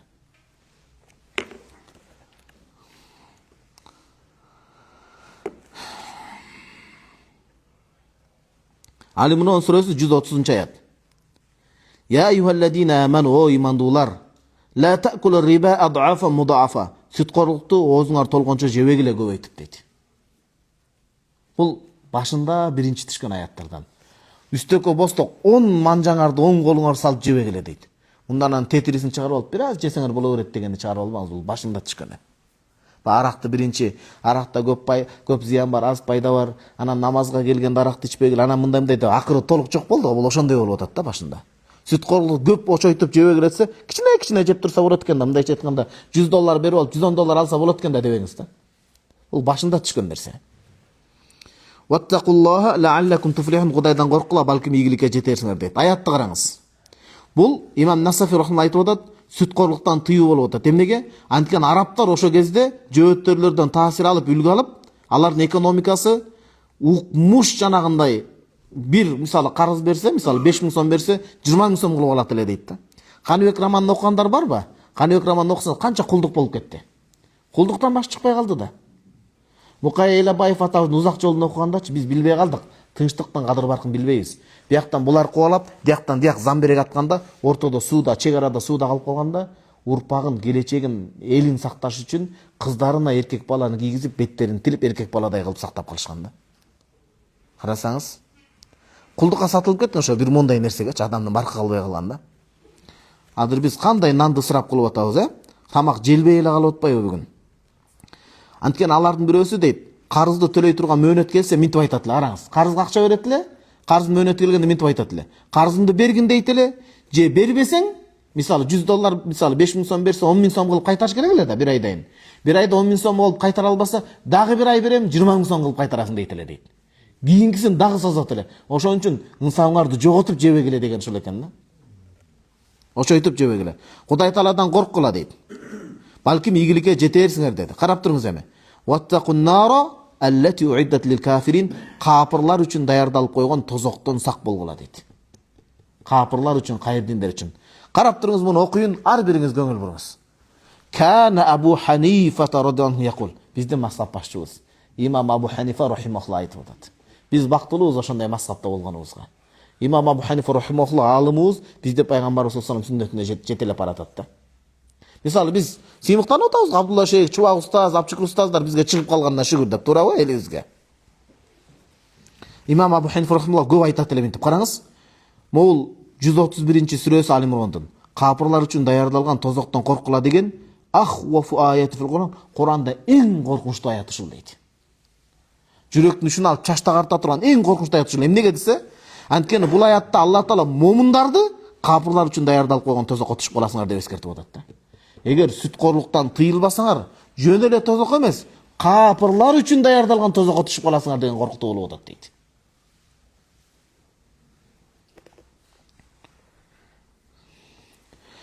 Кудай Таалам асырап сактаган болсун. Бул 2-сүрөдөгү келген нерсе. Азыр 3-сүнү окуп коелу, Рум сүрөсү калды. Аркем ачып берип коесузбу, кечиресиз. Китең жок болсо ушундай бир колуң чолок болуп калат экен да. Байкуш Чубак устазымдын ал киши рахимахулла айтканы бар. Саудияда ысык. Анан карыз сураган жаман дейт. Китеп сатып, илимдеп жүрүп, ысык жерде свет топтолуп отуруп, электр энергиясы өчүрүп кетишиптир дейт. Эмне кылам? Бетимдин суусун төкпөйүн деп анан ал жерде көбүнчө хадис барталат да Мекке, Мадинада. Эң күчтүү хадис топтон Муъжам Тоборонун эң күчтүү тобун алып барып, томун сатып атканда жүрөгүмдүн бир бурчун саткандай эле болдум дейт да. Ошентип анан келип алгам дейт да. Рум сүрөсүндөгү аят Ат-Тайсир фит тафсир деген Абу Хафс Наджмуттин Насафи 537-6 кылымдан алымы, 15 томдук китеп. Ошонун 5 томунда келип атат баштапкысында. Караңыз.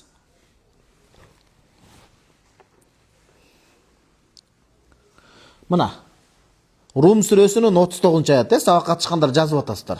Ал ушундан кийин анан суроо жооп кетебиз. Аяттарды жыйынтыктайбыз да. Рум сүрөсү 39 аят. وَمَا آتَيْتُم مِّن رِّبًا لِيَرْبُوَ فِي أَمْوَالِ النَّاسِ فَلَا يَرْبُ عِندَ اللَّهِ. Жана Фатва окондой. Сүткорлук акча берип байым деп ойлоп атасыңар. Бирок ал Аллахтын астында эч качан байыбайт. وَمَا آتَيْتُم مِّن زَكَاتٍ.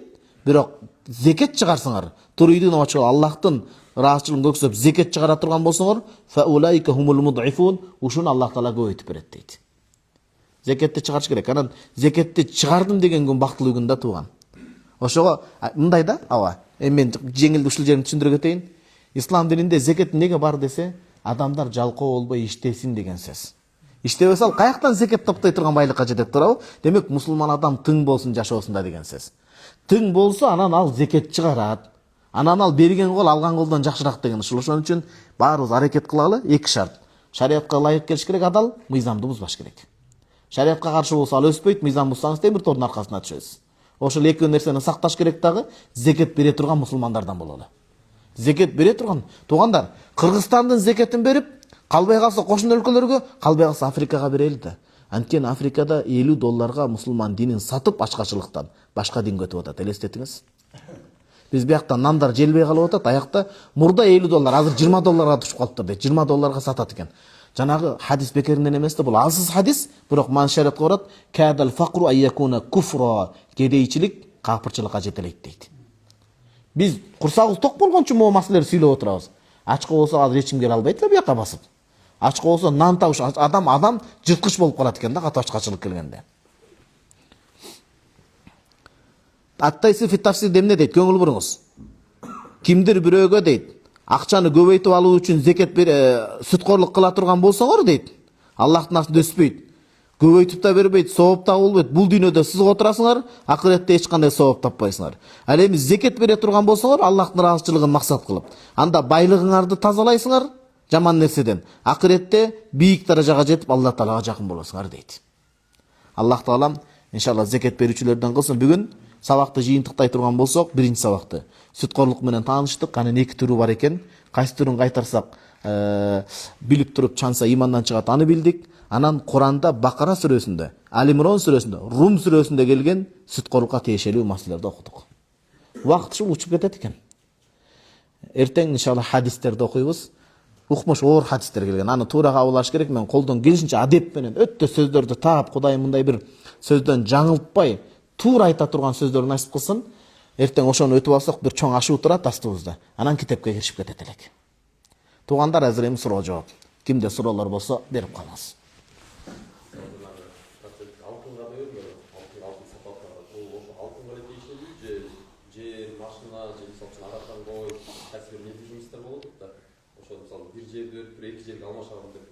Ооба.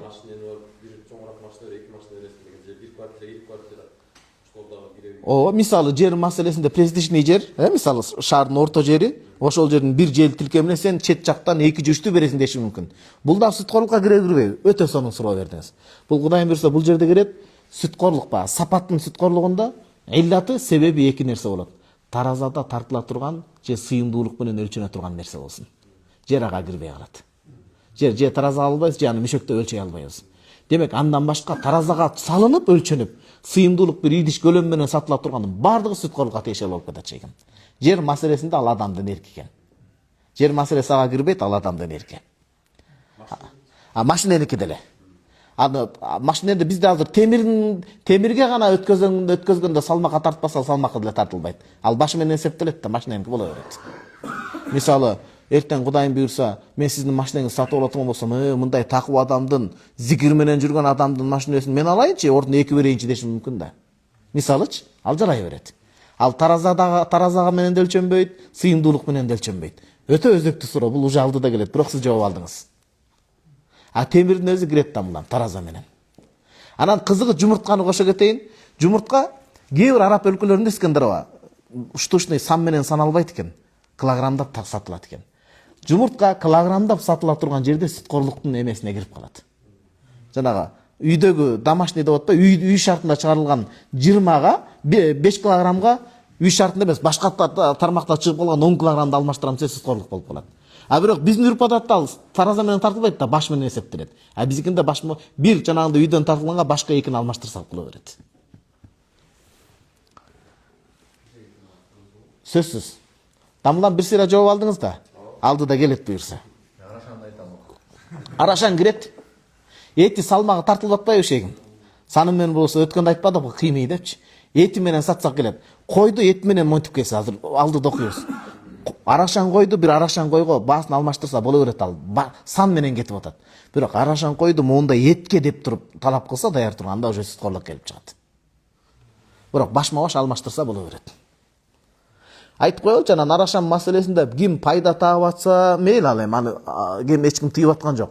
Анан эч ким пайда таппай эле жөн эле адамды удургутуп атса, ал жакшы нерсе эмес, Пайда таап атса мейли, ошол аркылуу бизнес кылсан да адал.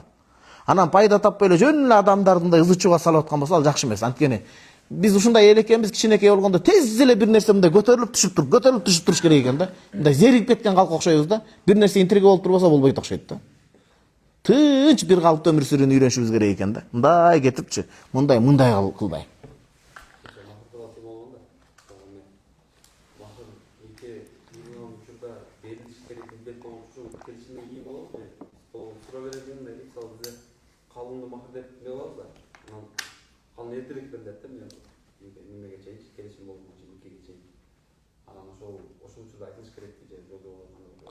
Калыңды махыр деп кабыл алган болсок, кээ бир адамдар экөөнү бөлөктөп атышпайбы, бирок бир деп кабыл ала турган болсок, алдын ала берилиш керек кандай? Эки куда таратын сүйлөшкөндө жараша. Мисалы, кээ бир жакшы кудалар айта бериши мүмкүн, акча маселе эмес, кызыбызды балабыз сатып аткан жокпуз, экөө үйлөнө берсин, эртең жетишип алабыз десе, нике өтө берет. Алдын ала бычок алалы десе, анда деле өтө берет. Бул демек экөөнүн келишимине карайт. Бирок бир нерсе бар, азыр экөө үйлөнө берсин, кийин көрөбүз десе, сумма кийин аталбайт, кийин махыр мисал кыз ата тараптагы эжелери канчага чыгып атат, ошону төлөш керек болуп калат ал учурда. Арсланбек бай, махыр бере элексизби сиз? Бергенсиз да сиз. Болду.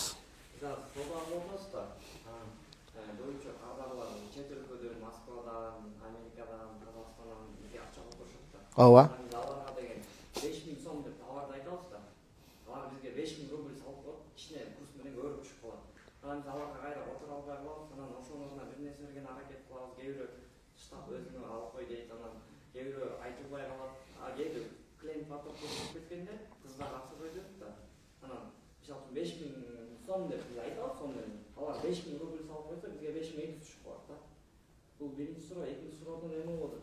Учка тапырсызбы?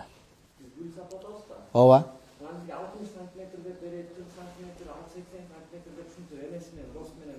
Gül satkanda bu şeyhim he? Bizge buluruz 60 santimetr 150 so'm, 70 santimetr 180 so'm, 80 santimetr 200 so'm deb anın santimetrine yarashib da. Anın degeniz 60 santimetr alıp kelgende, biz anın gelgenин günü kesesek arka menen 1-2 santimetr kılbasa alalım. Yaxşı berini alıp yaxşı kılıç için. Ana gayra kesip turap 1-2 günde bir свежий su içip turuş için. Emesi bir bak. Soğulup kalbaş için he? 1-2 santimetrden kesip turap. Bırak hatırlaptan 60 santimetrde tatlı öğretti. Bırak içine kıskar 1-2 santimetrden ana. İşte 55 bol kalsa biz 60'da tartıp koysak biz qanday günөкөр болбойбуз. Арсланбек шейхим баягы бизнес чөйрөсүндө жүргөн үчүн сиздин сурооңуз жандуу болуп атат да. Биринчи суроо жана чет элдик кардарлар менен иштелгенде акча жаатында конвертация болуп калат же инфляция болуп калат. Ошондо кичине бүдөмүк болуп калат. 5000 сом деп айтсак алар 5000 рубль которгондо эми так кыйын да. Аларда так биле албайт, убакыт жок, тез которот болду. Өйдө кээде сизге бир 200 сом пайдадай болуп калат, кээде кайра сиз минуска кирип кала бересиз, ошондой эле. Бир ошону сиз эң жакшысы алдын ала эметип туруп, ошого өзүңөр ыраазы болгула, плюс минус болуп калса деп бир эскертип койушуңуз керек. Ыраазы алар көбүнчө ыраазы болот, аларга негизи так жумуш берилип убаганда кетсе. Анан экинчиден сиз уже чет элдик кардарлар менен иштешип атканда ошолордун суммасын да чыгарып койсоңуз жакшыраак болот. Биздин сом менен эмес, рубль менен которгондор мынча которот, тенге менен мынча, юан менен мынча дей турган болсо, сум менен деп. Ошону дагы алгоритмди иштеп койсоңуз, сиз үчүн өтө так болот да бул. Ал жеңил эле нерсе, ошолордун чыгарып коюш керек. Анан экинчи маселе боюнча, баалары сантиметрге жараша гүлдөп өтүңүзбү? Анан кийин Кудайым буйрса Кыргызстандан жер алып, жер тилкеминде ошондой сонун чубакстар сыяктуу гүл экким бар да. Сизден бир тажрыйбаңыздан пайдаланабыз буйрса. Өмүрүңүз узун болсун. 60 сантиметр болот, 70 сантиметр болот. Биз жашаң, свежий абалда сакташ үчүн 5 сантиметрге чейин кесилип калат, кандай болот? Кардарларга эскертип коюш керек. Бирок мен билгенден биз гүл алып жүрбөйбүз, апабызга келинчиге. Эч ким 70-60 деп деле билбейт, коюлган баа менен алып кетебиз. Дем ал туура эле. Главный ошол негизи нерсе биз анын 1-2 кенип калганда эмес, алчы баары биз деле барып кесип коюп атпайбызбы? Маселе бул жерде ошол гүлдүн сапаты, ошол гүлдүн свежести бир жерде. Ооба. Ооба.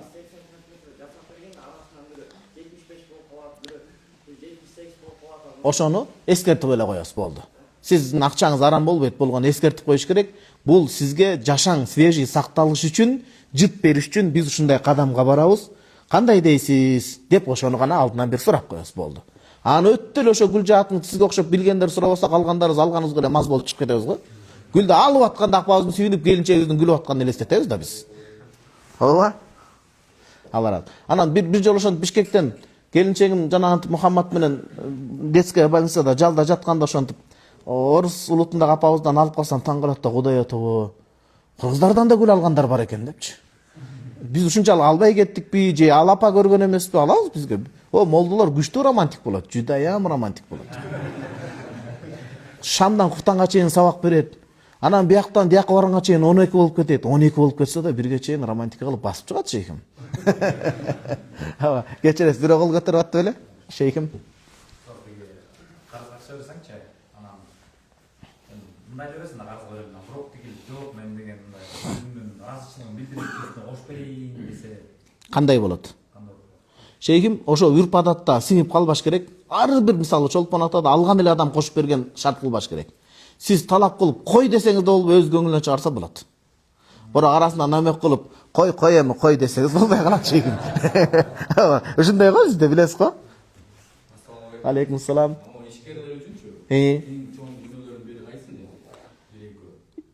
Жакшы. Алла разы болсун сизден. Аллахым өмүрүңүзгө, ишмердүүлүгүңүзгө береке берсин аба. Мындан 2 жыл мурун Чубакстардын академиясында YouTube'дан жазсаңыз чыкса керек. Соодагердин далили деген сабак баштаганбыз да. Эң чоң нерсе алдамчылык экен. Хадистерде ачык айтылган, анткени чынчыл алдабай саткан соодагерлер кыяматта пайгамбарлар менен тирилет деген тастыкталган хадис бар. Базарда жүрүп эртең пайгамбарлар менен тирилүү мүмкүнчүлүгү бар экен да. Ошол чынчылдык. Биринчи жалган айтуу, анан экинчиси ошол жанагы мисалы буюм тайым менен иштеп атса, ошонун айыбын билип туруп жашырып коё. Билип туруп жашырып койсо, канча буюм колдон колго өтүп адамдын көңүлү ооруса, биринчи жана айыбын билип туруп саткан адамга дейт да. Ошол жанагындай алдамчылыкка, анан калп айтууга жол бербес, эң негизги нерсе ушул экен. Анткени калп рызкыны кесип калат экен да. Бүгүнкү күндө мындай нерсеге өтүп алдык да, сиз өтө орчундуу суроо бердиңиз, кечирип коесуз, мен кичине толуктап коеюн. Бир тууганга жанын жеп алдап кала турган заман болду. Эмнеге? Ага шайтан пикир салат, же келинчеги айтат, эмне дейт? Сен алдабасаң байкең ушул акчаңы үмүт кылып отуруп алат деп. Бул шайтан пикири да. Же бир тууганды антип алдап эмне кереги бар? Болгону болгондой айт, түшүндүр, мисалычы. Жалган айтып, кайра жашоону кыйындатпаш керек. Дагы Аббасова кечиресиз азыр. Шейхим унутпай турасызбы? Дагы мисалы үчүн соода кылабыз да. Аны бирөөгө түшүп бериш керек болот. Канчага бересиң дейт да. Мисалы үчүн 100 сомдук табак 80 дейсиң. Мен үчүн дегендер болот да, мен үчүн канчага түшүп бересиң дегенде. Эгер мисалы үчүн мурун угуп калганбыз, эгер мен деп өзүң кошо турган болсоң, мен кадырың мен үчүн кошуп бер, же кандай дос кең үчүн канчага түшүп бересиң деп айта турган болсо, ал мисалы үчүн андай болбойт соодалашууда депчи. Общий эле сен түшкөнүңдү айта аласың деп, ошонун бир мындай канча Акыйкаты. акыйкаты. Шейхим, муну мен такташым керек экен. Анткени баягы билбейм деген нерсени билбейм деп айтыш керек. Бирок канча китеп окуп, соода сатты, көп эле китеп окуп сададан сабак алдым да, билишимче ал адам жеке тандоосуна эле ташталат. Мисалы сиз жалпы адамдарга 100дөн бир түшкөндө жалпы бир түшө турган өлчөм бар да, мейли 80 сомго түшө аласыз. Анан кээде чындап эле дос келип калат, баш келип калат. Ага достчулукту ортого коюп атса, шагын сындырбай дагы түшүп бергениңиз жакшыраак. Болбойт деген сөздүн өзү жок. Wallahu алам, Аллах билүүчүрөөк, бирок мындай достук үчүн муктаж болуп турса, анан мүмкүнчүлүгү бар. Жөн эле жерден сараңданып мен үчүн десе, жок, анда 80ге түшкөнүңүздү эле бересиз. Мен үчүн дегендер ошондойлор. Көбүнчө ошондой, туура. Туура, ошону көрдүңүз, билдим да. Бир окуя айтайынбы? Жана соодагерлер китебинде минтип айтат да. Имам Абу Ханифа рахималлах өтө бай адам болгон го, садага берген. Биринчи сапта багымдапты имамга бүтүп карап отурса, биринчи 10 сапты жалаң бизнесмен, миллиардер, мындайча айтканда, миллионерлер отуруп алып зикир тартып атат дейт, берилипчи, урушкан экен. Тургула силер кеткиле депчи. Бул алдыңкы 10 сапты зикир кыла турган, байлыгы жок, зекет чыгара албаган адамдарга толтургула деген. Силер намаз окуп чыгып, зекетиңерди бергиле, ишиңерди кылгыла деп айткан дейт да. Көбүнчө ошондой адамдар сурана берет да. Таң каласыз. Эгер анчалык айлакерликке болсо, жок түшө албайм дегениңиз туура. Ошол көрдүңүзбү, эми жооп чыкты. Андай адамдарга айлакерчиликке жол бербешиңиз керек. Ал сараңданып көнүп калган да. Мектепте 6 класстын адабиятында келет, бир сараң адам өзүнөн өткөн сараң адамды издеп шакырт түшөйүн деген экен. Издеп элестетсеңиз эми. Ошондор да болот экен да, бахил сараң. Издеп жүрүп таманы жоору болгончо жарылып кетип акыры тааптыр. Таап кандай деп үйгө келгенде, алыстан ата арытып келипсиң, суу кечип келипсиң, кел, мен сага азыр зайтун майынан нан бышырып берем дейт. Үйүнө киргендейин айтат да. Зайтун майы эмне болуп калыпсыз? Зайтундан да сапаттуу деп акыр сөз сууну эле ичирип коет да. Айтып мен тоготерин айтып отом окуппуз. Зайтундан дагы таптаза суудай көрдүңбү? Натыйжада сууга эч бир нерсе жетпейт деп. Карандай сууну ичирип жөнөтөт, берки сараң суу ичкенине жыргап, устаздан үйрөнгөнүнө маш болуп чыгат да сырткачы. Сараңдык жаман. Мунун барабарында Аббасова Хатимун Той деген арабтарда өтө жоомарт адам өткөн. Окуясы тарыхта жазылган, анын кыз ислам кабыл алган. Кыз ислам бирок өзү бул туура жашаган да. Чөлдө жашаган, ошондо уруулар болгон да. Бул Хатимун Тойда өтө күлүк ат болгон. Анан коңшу уруулардын башчысы эң мыкты. Чычканга кебек алдырбаган, уйкуга чырым алдырбаган мыкты мындай дилгир жанагында 2 урууну жөнөтөт. Эгер ошол күлүк атын алып келип берсеңер, мен силерге ушунчалык чоң байлык берем деп. Анан алар алыстан келгенде чоошон адамдар Хатимун Той аларга эт салып кадимкидей тосуп алат. Таң атканча сыйлайт. Анан 2 уруу адам жакшы сөзгө жүрөгү ийит го. Ушунча бизди сыйлап тосуп атат, айтпасак болбойт. Бул туура эмес уурулукка келгенбиз деп ыңса ойгонуп, эртеси айтса колун чапкан экен, ат дегенин. Алыстан келген коноктор деп күлүк атымдын этин союп силерге бердим эле. Эртерээк айтканда аны сойбой, ошону силерге тапшырып бермек экенмин деген экен да. Карасаңыз ушунчалык жоомарт адамдар болот экен да. Жамаат шейхим машинаны айдап музларды билегине калганда мен солдаттар сатып ишет го машина. кайра айтыңызчы, айдап Айдап мотор узлайын деп калганда перекөпчүк сап алып сатарлар, күнөө ачык эле күнөө болот. Ачык эле күнөө болот, айдап эми жумуштан чыгайын дегенде сатты дегендейчи. Берки адамга эми алдаганда жакшы сапатта деп сатат да, туурабы? Айыбын жашыргандыгы үчүн Кудайдын астында ал жакшылык таба албайт. Ошол акчадан береке таппайт, мындайча айтканда. Эмнеге бирөөнүн көңүлүн оорутуп атат? Көңүлдү ооруткан Кудайга жакпайт. Жакшы эмес. Берек күчтүктөр Кудайдан коркуш керек. Жанагы казак бауырларда Сека Вайн деген бар го. Ошондой жакшылык түшүндүрүп койгон го. Өзү унаалып атканда ошончолук текшерет, анан сатып атканда башкача болот. Жашоонун акыйкатын чагылдырышкан да. Өмүрбек аба. Жер сатабыз да. Анан жерге келип жерди көрүп жактырып, кызга так берет да. анан кээде ар кандай болуп калып кайра албай калды деп айнаган учурларында кайтарылабы же бизде калабы? Сизге жерди албай калса кандай зыян тартасыз сиз, Өмүрбек аба? Биз башка клиенттерди уже сатылды дейсиз да. Мисалы 500 доллар, 1000 доллар берет. Башка клиенттерди уже пропускать этип кетирет. Ооба. Клиенттен пайда, анык накта пайдадан айрылып калып атасыз, сиз тарап. Ошондой зататык таштап атканда келишим түзүңүз. Ал муслимун инда шурутик, эң жакшысы. Алымдар айткан талаш тартыш бар. Ал берки адам акчасын алыш керек, бирок сизге да зыян. Ортодон сулх мындай болот. Сиз эртең айнып албай калсаңыз, ушул алдын ала берген акчаңыздын кайсы бир бөлүгү менде калат. Ыраазысызбы? Анткени мен сизге ишенип отуруп башка клиенттерден, кардарлардан кол жууп калам деп кайсы бир бөлүгүн макулдашыңыз, бардыгын эмес. Бардыгын эмес. Бардыгын болгондо беркине чогуруп калат, болбойт. Кайсы бир бөлүгүн деңиз да, өзүңүз мындай зыян тартпай тургандай. Ошондо бул шариатка ылайык туура болот. Алар ошону ачык айтыш керек. Анан берки өзү да билет да, эртең көңүлүнөн ыраазы болот. Кечиресиз, Өмүрбек аба. Аба кем? Ооба. Сиз таң атканча айтсаңыз деле боло берет чеким. Чын жүрөктөн. Криптовалюта жөнүндө айтты. Именно эмне жагын айтайын. Адал ошо менен тапкан инвестиция бул криптовалюта. Негизи Такыюттун Усмани шейх, Пакистан чоң алымы, хафизахулла өмүрүнө береке берсин, айтат а киши. Биз акчанын 7 или 8 этабына келип калдык деп. Келечек ошого барат. Келечек ошого барат. Иштесе болот, бир шарт. Кылмыштуулукка түшүп калбаш керек. Анткени дүйнөдө террористтик уюмдар криптовалютаны колдонуп, муну табыш жөнөкөй акча караганда кичине оорураак экен да. Ошондойго кылмышка жетелебеш керек. Мамлекет артында гарант болуш керек. Эртең алданып калбаш керек. Ушул коопсуздук шарттары коюлса болот деп айтат алымдар. Анткени Илон Маск башка бир алданып калган учурлар болбодубу? Ошондой бүдөмүксүздүк болуп алданып калбаса эле дейт. Эми бул акчанын кийинки өнүккөн формасы болуп атат да. Андан тыйбайт эч ким, болгону жанагындай коопсуздук шарттары коюлуш керек дейт. WhatsApp'tan келген суроолор бар укар экен. Уруксат берсеңиздер 5-6 суроо окуп койсок, капа болуп калышат экен. Биз жазсак сиз жооп бербей атасыз депчи. 114-суроо келиптир. Мына караңызчы, кыбыраган кырашат. Бул Чолпон атанын берекеси. Сиздердин берекеңиздер.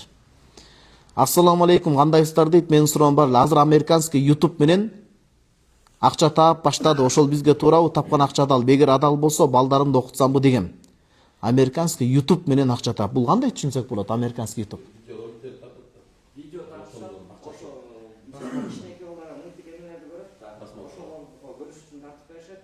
Анан канчалык көп адамдар көргөн сайын, жакта YouTube эмеси основательдери ар бир просмотрга акча беришет. Бул жаш балдардын контенти экен да, мындайча айтканда. Аны иштегендер көп, любой эле көп просмотр алса YouTube'да, сиздин деле видеоңуз көп просмотр алса, жаккан сизге акча төлөп беришет. Туура регистрация кылыш керек. Туура регистрация. Акча түшө турган кылып, Анткени эметпи канча эмгек кылып түшпөй калып алышы мүмкүн да. Сиз да регистрация кылып койсоңуз түшпөйт. Жок шейхим, адал мээнет менен Кудайым буйрса, умра маселесин Кудайым жугумдуу кылсын. Тиги жакшы тарбакка колдонсо, жакшы площадка тартылынса, элди патриоттукка үгүттөгөн, улуулар урмат болгон, күчүк ызат болгон, мындайча айтканда ыйманга туура келген нерсе ал жаман эмес. Анткени каалайбызбы, баары телефондо отурат өңүрөп, туурабы? Биз ар бирин чыгарып отуруп эмете албайбыз да, адамдар эсептешип атпайбы азыр? Кел албагандар азыр түз эфирден көрүп атпайбы? Мисалы 100 адам, 300 адам көрүп атат тикелей эфирде. Демек, ошону жакшы контент менен тартса, ал адал эле болот. Анан мисалы зинаны пропагандалаган жанагындай букмекерский эмелер бар го, футболдун ортосу букмекер чыгаралып, кыз жалым жанагы сүрөттү чыгаралып, анткени алар көбүрөөк акча төлөп берет экен да тилекке каршы. Ошондой нерселер болсо болбойт. Жакшы жака жардам берсе болот, эмнеге болбосо, ооба? 115-суроо. Ассаламу алейкум. Таксыр дейт, менин суроом тахаджуд намазы боюнча. Биринчи жеңил 2 рекет намаз, анан тахаджуд намазын окуш керек дешет.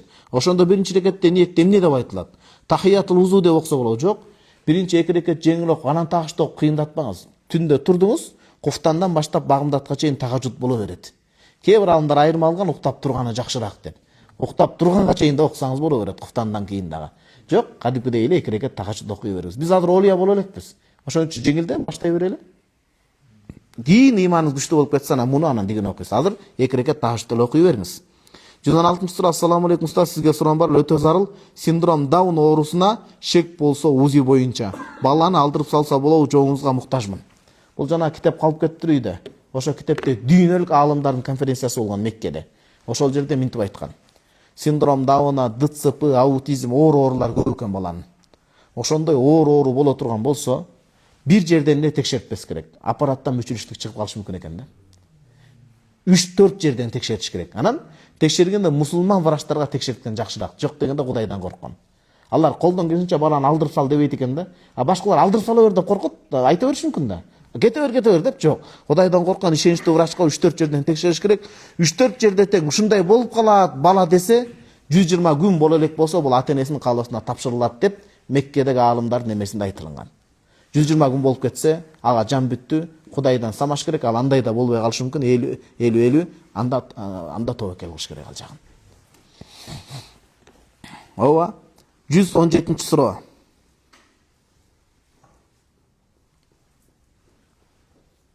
Арабтардын бай адамын айтканын билесиздерби? Мен бизнес менен бияка учуп жүрүп, үй бүлөмө маани бербепмин. Балдарым бар эле, бирок бир балам ошо синдром Дауна болуп, майып болуп калган эле дейт. Ошондой окуясы бар да, кийин жазгандар бир атага сабак болсун деп. Тоготерин айтайын, мен баламдын көзү көрбөйт эле, буту баса албайт эле, дытсыпы дейт. Анан ошого эч көңүлүм чыккан жок. Төрөлгөндөн мээрим, анткени сыртта көп жүргөн эркек балдарына мээрим түгө албай калат жакшы. Ошентип жүрүп, анан бир күнү келсем балам ыйлап атыптыр дейт жумагын. Эмнеге ыйлап атасың десе, менин абаларым жумага гусул алып кетип калышты, мен да жумага баргым келет дейт. Биринчи ирет жашоодо аталык мээримим ойгондо ошого дейт. Анан жуунтуп дейт, кечирип коесуздар эми баягы көзүмө жаш алып атат дебей эле, аркама учкаштырып жумага барып келсем дейт, унаа менен барып көтөрүп барып келсем, баламдын көзү көрбөгөнү менен, дытсы болуп, ден соолугу, кол буту кыймылдабаганы менен жан дүйнөсү башка балдарыман бай экен дейт. Укмуш фантазиясы бар экен дейт. Алар ушундай болот. Укмуш Аллах Таалам бир жагынан алса, бир жагын берет да. Укмуш экен дейт. Анан күндөн күн өтүп, ал балам жашоодо эң мыкты балам айланды дейт. Анан бир күнү келдим дейт, келсем үй мындай, үйдүн эмеси жок дейт да, кууну жок дейт. Мындайча айтканда үй суз болуп калыптыр дейт. Келинчегиме эметсем, сабыр кыл, балаң кайтыш болду дейт да. Ошон үчүн Кудай Тааладан биз андай суроону сурабайлы, бирок ошондой болуп калса жерибей, сабыр кылып баккан үчүн ар бир ата-энеге сооп берилет. Ар бир ата-энеге сооп берилет. Бул Аллах Тааланын рахматы көп экен да. Неге мага мындай дебеш керек да? Балким ошо бала болбогондо, ал бала менен алектенген ордунда ал зина кылып кетип калышы мүмкүн эле. Биз билбейбиз. Эркек ошо бала ата-энеси ошо менен карап жүрүп, күнөө менен тодулуп атат. Экинчиден хадис бар, Сунан Абу Давудта келген, иннакум турзакуна бидуафаикум, үйдө алсыз адамдар болгон себептен силерге мээрим жайыт деген. Ошол үчүн Аллах алардын күнөөлөрүн кечирет да. Андан кийин 117 суроо, менин сиңдимдин боюнда бар эле, 12-ci жумада скрингке түштү эле, бир кол өспөй калыптыр, аны түшүрүп салсак күнөө болбойбу? Жок, күнөө болот. Эгерде жанагындай 12 неделяңыз канча күн болуп калды? 12 жуманы көбөйтүңүздөрчү 7-ге.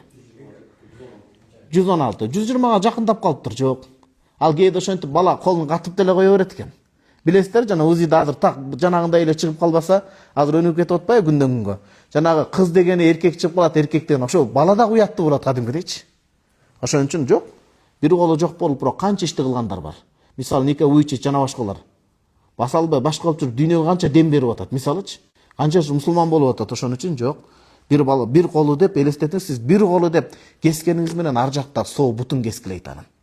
Тиги жерден кескилеп туруп чыгарат денин немесинен. Пайдасына караганда зыяны көп болуп кетип атат. Болбойт, бала жашаш керек. Колу болбосо дагы анын акылы үммөткө пайда бере турган гений болсо эмне кылабыз? Биз билбейбиз. Роналдонун апасы, Криштиану Роналдо. Спорт жаатынан жаштар отуруп, ошолорго тиешелип, апасы айтат го, мен жашоодо кыйналып, мен муну аборт кылып эле салайын деген дейт.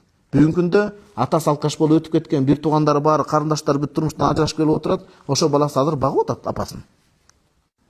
Өткөндө штрафнойдон ударарда бисмилля деп айтып турган рекеттерге.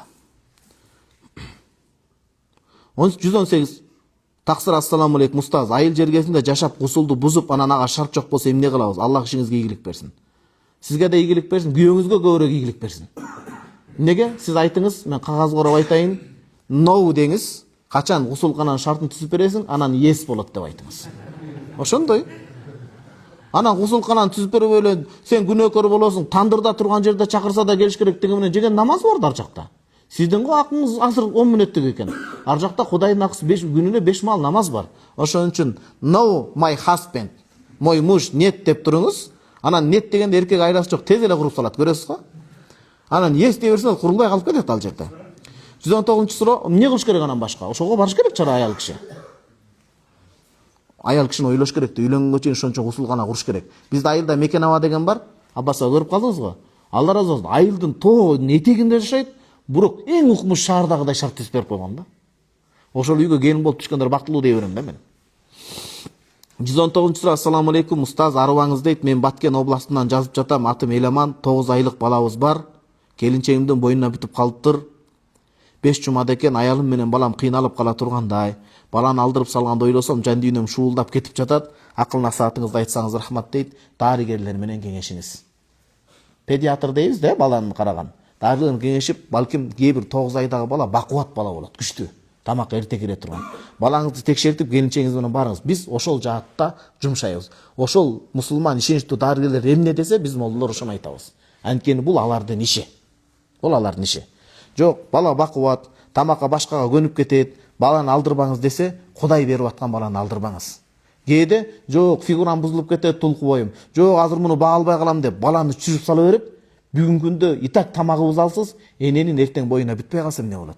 Кудай берип аткан баланы бүгүн чанып салып, эртең бербей койсо кантебиз Кудайым? Кудай сактасын. Ошон үчүн дарыгерлер менен жакшылап кеңешиңиз. Мындай тажрыйбасы көп дарыгер менен. Көптү көргөн, колу жеңил апалардан.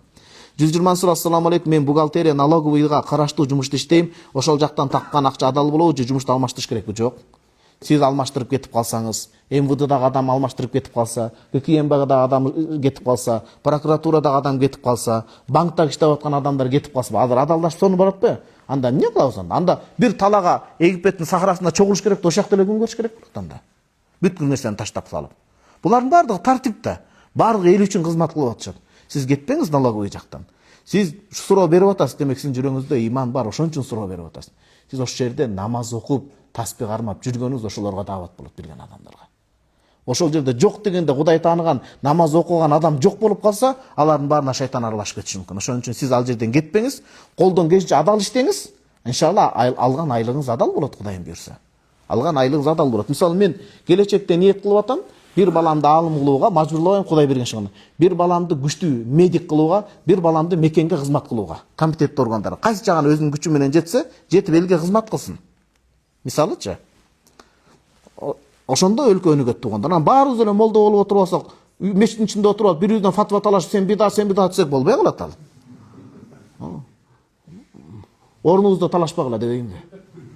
Тамашалап атам. 125-ке жеткізіп қоялы, 121. Генен ой жүгіртпесе болбайды. 121-ші сұра. Маға жаман ой келе берет, Құдай жоқ деген ойлар. Анан капыр болып қалдымды, келме айтам, аузу биллахи қылас. Мина шайтаны ирахим дебеңіз, рожим деңіз. Ирахим десеңіз шайтанды ырайымду деп қаласыз. Шияларға ұқсап қаласыз да, шайтан алейхи рахма деп қаласыз. Сіз қата кеткен шығар емеден. Фарз намазды айтса болау, имамға уйғандан кейін іші қылып намазды айтса болау, намаз оқып жатқаны 7 айдай болды, көбінше намаз оқып атқанда келеді да. Бұл сізді шайтан азырып атады, намазды айтпаңыз аны. Бізде бөлек масқап та, шайтан ой салса түкірсе болады дейді, бізде болмайды. Әдепсіз болады, намазды оқи беріңіз, ошолой мани бербеңіз қалып кетеді. Мындай сұрау келеді да, аялы күйөөсү үйленіп алат, айтпай, аялы билип қалат, же күйөөсү үйленбей арам жылын бір жерге барып алат. Анан аял кызганып баштаганда бүгүнкү күндө көп аялдардын көзүндө жин шайтан көрүнүп баштап атат. Имандын күчүн алсыздыгынан билип коюңуз, эртең керек болот. Кызганыч өзгөчө, аял кишинин слабость арсычыр кызганыч экен, ошол жерде аялдарга жин көрүнүп баштайт. Жаш бала жүгүрүп өтөт, адам келип чакырат, бирөө келип айтат, сен күйөөңдү таштап кетет, баары бир ажыраш дейт. Бул анткени ондан ашык ушундай суроо келгенде уже Кыргызстанда көбөйүп баратат да бул. Ошондойго жолуккан аял заты же сизге окшогон келгенде маани бербей коюш керек. Маани бербей койсоңуз бул өзү калып кетет. Мөмөлүү даракка ташыргытылат. Бая бирөө мисалы дап коелу, бир болгон окуя экен да, чүйдөн көлгө кетип атып, жазып коюптур да, бул анекдот сыяктуу жазып койгон экен. Урлар үйгө кирип ора болбогула, баардыгы бузук, оңолбойт десе, көлдөн эс алып келсе жазып койду. Эч нерсе эмес, ремонт калып кеттик деп коюптур да. Үйдө бир буюм болсо ууру кирет, буюм жок болсо ууру кирбейт да. Демек шайтан ошентип көрүнүп же сизге эметип атканы сизди туура жолдон арзгыргысы келип атат. Сиз Аллага бекем болуп ла хаула дуаны көп айтыңыз. Ла иляха иллаллахтан ла хаула. Сиз капыр болуп калган жоксуз. Ал сизге эмес, сахабаларга да ошондой келген. Алла жолуна көбүрөөк чыгыңыз. Акыркы суроолор калды. 122-ші суроо. Ассаламу алейкум. Кандай устаз, амансызбы? Калыс таксыр сизден суранчы. Көлгө келгендер көлдүктөргө айтып койсунчу дейт. Келип алып жаштар астынан ной өбүшүп кучакташып жүрөт. Катуу тийсең милиция дейт. Чоң кишилер уялсаңар десе укпаганга салат экен. 3 саат турду, жап-жаш улан кыздар экен. Анан айтышат, зордоп койду, басып койду деп ызылдашат. Боюнда бүтүрүп койсо отурат, анан видеого тартайын дедим, мен жүрөк чыдабады андайга дейт. Сиз өзүңүз бекем болуңуз, карындашыңызга бекем болуңуз, жубайыңызга бекем болуңуз, анан элге дуа кылыңыз. Азыр биз күч колдонуп видео тартып бирөөнүн абирин төгүп эмне кылабыз? Видео тарткан менен анын өмүр бою эртең ал адам тооба кыла турган болсо. Анан бирок тооба кылган видеосу интернетте өмүр бою каратак кылып сакталып калса, бирөөнүн абирин жок кылган болуп калабыз. Видео тартып алган пайдасы дагы бар, зыяны дагы бар да. Ошон үчүн баягы Исак Разаков атабыз айткандай, ар бирибиз өзүбүздөн баштай берели оңолот. Жаман эмес, жакшы көр, Кудайга шүгүр. Мурдагыдай эмес да, туурабы? Атал пансионаттар чыга башташты. Кудайга шүгүр, элге түшүнүк келе баштады. Эми дуа кылалы, аракет кылалы. Анан катуу күчкө салып кеткен болбойт. Анан бирок чындап эле уялыш керек. Өткөндө катуу эле айттым диге, Жусуп Абдрахманов атабыз мечитинде. Молдону да көз келбей, жаштар кучакташып отуруп өбүшүп аткандары жакшы эмес. Кичине уят сыйыт болуш керек. А эмнеге уят сыйыт кетип баштады? Биз улууларды укпай калдык. А мурдагы убакта улуулардын урматы бар эле, угат эле, ошон үчүн алар сестенип турат эле. Азыр өзүм билем демократия деп калды, ошол. Мындай тоготпогондукка салып отурат да. Ошон үчүн мээнет токтобош керек, илим жааты токтобош керек, ошол. 123 суроо 25ге жетип калды. Ассаламу алейкум устаз, кандайсыз? Ден соолугуңуз жакшыбы? Менде мындай суроом бар. Биз азыр Словакия өлкөсүндө жүрөбүз. Бул жакта айлыкка иштейбиз, бирок айлыктан сырткары мамлекет балдарга жөлөк пул төлөп берет. Анан ошол пул биз үчүн же балдар үчүн адалбы, же албай койгон жакшы, акыретте жооп берип калбайбызбы? Ошол өлкөнүн мыйзамы боюнча сиз иштесеңиз, балдарыңызды каттатсаңыз болсо, эмнеге болбосо, алсаңыз болот. Мыйзамга каршы келбесе. Анан махинация кылып адвокаттар колдонуп башка кылсаңыз болбойт. Биз Сербияга барып калдык да 2 жыл мурда күрөш мененчи, баягы ден соолугум чыңдайын деп кат оруп жүргөн элем. Сербияга барып калсам, Кудай атобо ар бир үй адвокат экен туугандар, ишенесизби? 2-3-үчү адвокат. Демек аларда соттошкондор, доолошкондор көп деген сөз да. Анан эгер туура эмес адвокаттар менен ишти бүтүрүп, жөлөк пулга татыксыз болсоңуз деле, туура эмес законду бузуп аларга акча төлөп бүтүрсөңүз, анда болбойт. Бирок алардын закону боюнча уруксат берилсе болот, алсаңыз болот. Анткени эмнеге? Анткени алардан пайда алып атасыз, шариат эреже бар. Ал-гунну бил гурум, пайда зыянга жараша. Сиз анткени пайда алып келип атасыз аяка. Сиз иштеп, мигрант жүргөнү пайда. Биз деле Египетте окуп атабыз, канча пайда алып келип атабыз Египетке? Ижара төлөп атабыз, мисалы тураа күнүмдүк оокат кылып атабыз. Пайда да. 124. Ассаламу алейкум, таксыр кандай? Сизге бир суроом бар. Өзүм Куран жаттаган каарымын, илимим жок. Үйлөнө турган куракка келип калдым, суроом. Кандай кыз тандасам? Медреседе окуган, Куран жаттаганбы, же мындай эле сырттан окуганбы? Чындап тандоо келгенде ойлонот экенсиң. Менин дүйнө акыретиме жардамчы боло турчу адам кандай адам деп ойлонуп жатам. Кеңешиңизди берип коюңуз. Сиз айткандай кылып караштырайын. Алдын ала чоң рахмат. Атым Сыймык, мен үчүн да дуа кылып коюңуз. Сыймык шейхим, Алла разы болсун. Эгерде илимди улайм десеңиз, ошол жаатта кызды тандаңыз анда медреседе. Мисалы, сиз да келинчеңизде бир максат коюп, бириңиздерге эр шаркак болосуздар. Анан жок, мен эле илим таркатайын, келинчегим ата-энесине карасын десе, анда ал жагын караңыз. Жолуга турган кыз менен жакшынакай сүйлөшүңүз. Мен ушул ата-энеме кызмат кылган, мени сыйлаган жакшы келинчек деп шартыңызды ачык айтсаңыз, медреседе окуган кыз же сыртта окуган кыздын жообу ачык болот. Ошон үчүн ошол тармакты караңыз. 125 ушу менен токтотолу бүгүн. Менин суроом мындай дейт, мен намаз окуйм, бирок тургуза элекмин дейт. Аракеттемин, ошон үчүн бир тык алып кеткен, ошон үчүн аракетиңиз жакшы болбой жатат да. Аракет күчтүү болгондо 2 тык менен жазат элеңиз. Буйруса, бирок менде бир көйгөй болуп жатат. Мен төрөгөндөн кийин эжеке экен. Эжекелердин айыбын айтпайлы. Мен төрөгөндөн кийин жакшы карабай өзүмдү жылкынын этин, чучугун жеп алып, жел токтобой чыга турган болуп калды. Дааратым 2 ракат намаздын бүтүшүнө чыдабай атат. Доктурга көрүндүм, бирок майнап жок. Тынбай эле даарат алышка ден соолук жол бербей жатат. Туура кабыл алгыла, Могу боору ооруган адамдын да жели токтобой калат экен да. А бул оору. Бирөөгө сын такпаш керек. Күлгөнгө күлө жетем дейт.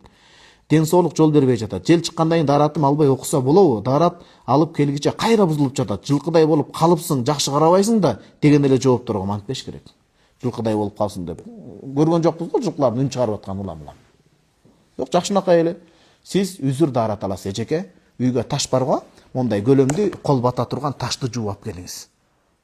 Бүгүн да ошо бирлик деп чыкат айттым да, бир ата байкуш кыйналып ооруйт экен, суу колдоно албайт. Жанагы аябай машакатка ушинтип топуракка ушинтип жүрүп тур да, кыйналыпчы. Жок, жердин жынысы күйүп күлгө айланбаган нерсеге таянып калат. Сизге азыр даарат алсаңыз деле кетип атпайсыз, сиз үзүрлүү даарат аласыз. Кандай? Үзүрлүү кадимкидей таянма эмес, кечиресиз, үзүрлүү даарат аласыз. Келесиз, даарат аласыз. Даарат алып бүткөндөн Жел чыга берсе деле бир намаздан бир намазга чейин ошол daarатыңыз үзүрлүү, айла жок daarат болот, ошо менен намазды окуп аласыз. Мисалы, шамдын убагында daarat аласыз. Шамдын убагына куфтанга чейин ошол daarat менен куфтанды окуйсуз, каза намаздарды, нафил намаздарды окуйсуз. Куфтандын убагы чыкканда, багымдатууга киргенде сиздин үзүр daarатыңыз бүтүп калды. Бул чектелүү, минималдуу гана. Кайра багымдатка daarat аласыз. Багымдаттын убагы чыкканда ортодо пешимге чейин бар да, ортодо жүрө бересиз. Daarat алып кайра окусана пешимге жаңыдан. Демек убакыттын чыкканы сиздин daarатыңызды бузат. Эч айтып атпайбы? Бул үзүрлүү адам daarat ушундай. Качанга чейин ушул үзүрлүү daaratты аласыз?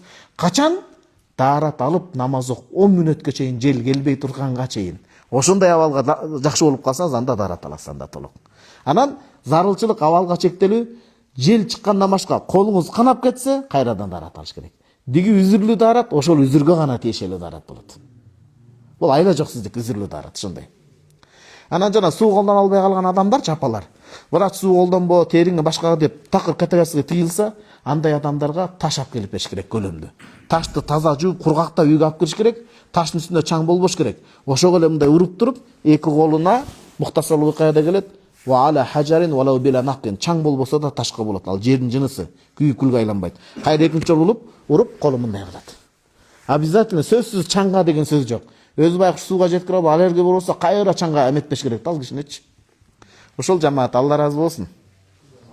Субханакаллахумма бихамдик, нашхаду ан ла илаха илля ант, настагфирука ва натубу илейк. Аллахумма аллимна ма янфауна ва анфана бима алламтана, раббана зидна илма. Аллахым, бул сабактын өзүрүн биз балким мына алгачкы устаздардыкы 15 жыл, 20 жылда билинип атат. Балким бул ушул сүткорлук сабактын жакшылыгы Аллахым алдыдагы жылдарда билинер. Элибизди, жерибизди сүткорлуктан сактагын, арамдан алыс, адалга жакын кылгын. Баарыбыздын максатыбыз бир жамандык эмес. Ажообуздан тартып кичинекей ымыркайга чейин бекем ден соолукта, иманда болсун, дүйнөдө тынчтык болсун, согуш жаман, кошуна өлкөлөрдө тынчтык болсун. Анын ичинде сүйүктүү мекенибиз Кыргызстан ыйманда, ырашкерликте өсүп өнсүн. Улуунун урматы, күчүнүн ызаты болсун, үй бүлө ажырашпасын. Ушу балдарыбыз жаман чыкпаса экен, ушу телефондон баш чыкпай жаман болуп кетпестен, мындай билимдүү, илимдүү, жакшы балдар болуп жетилсе экен Аллахым.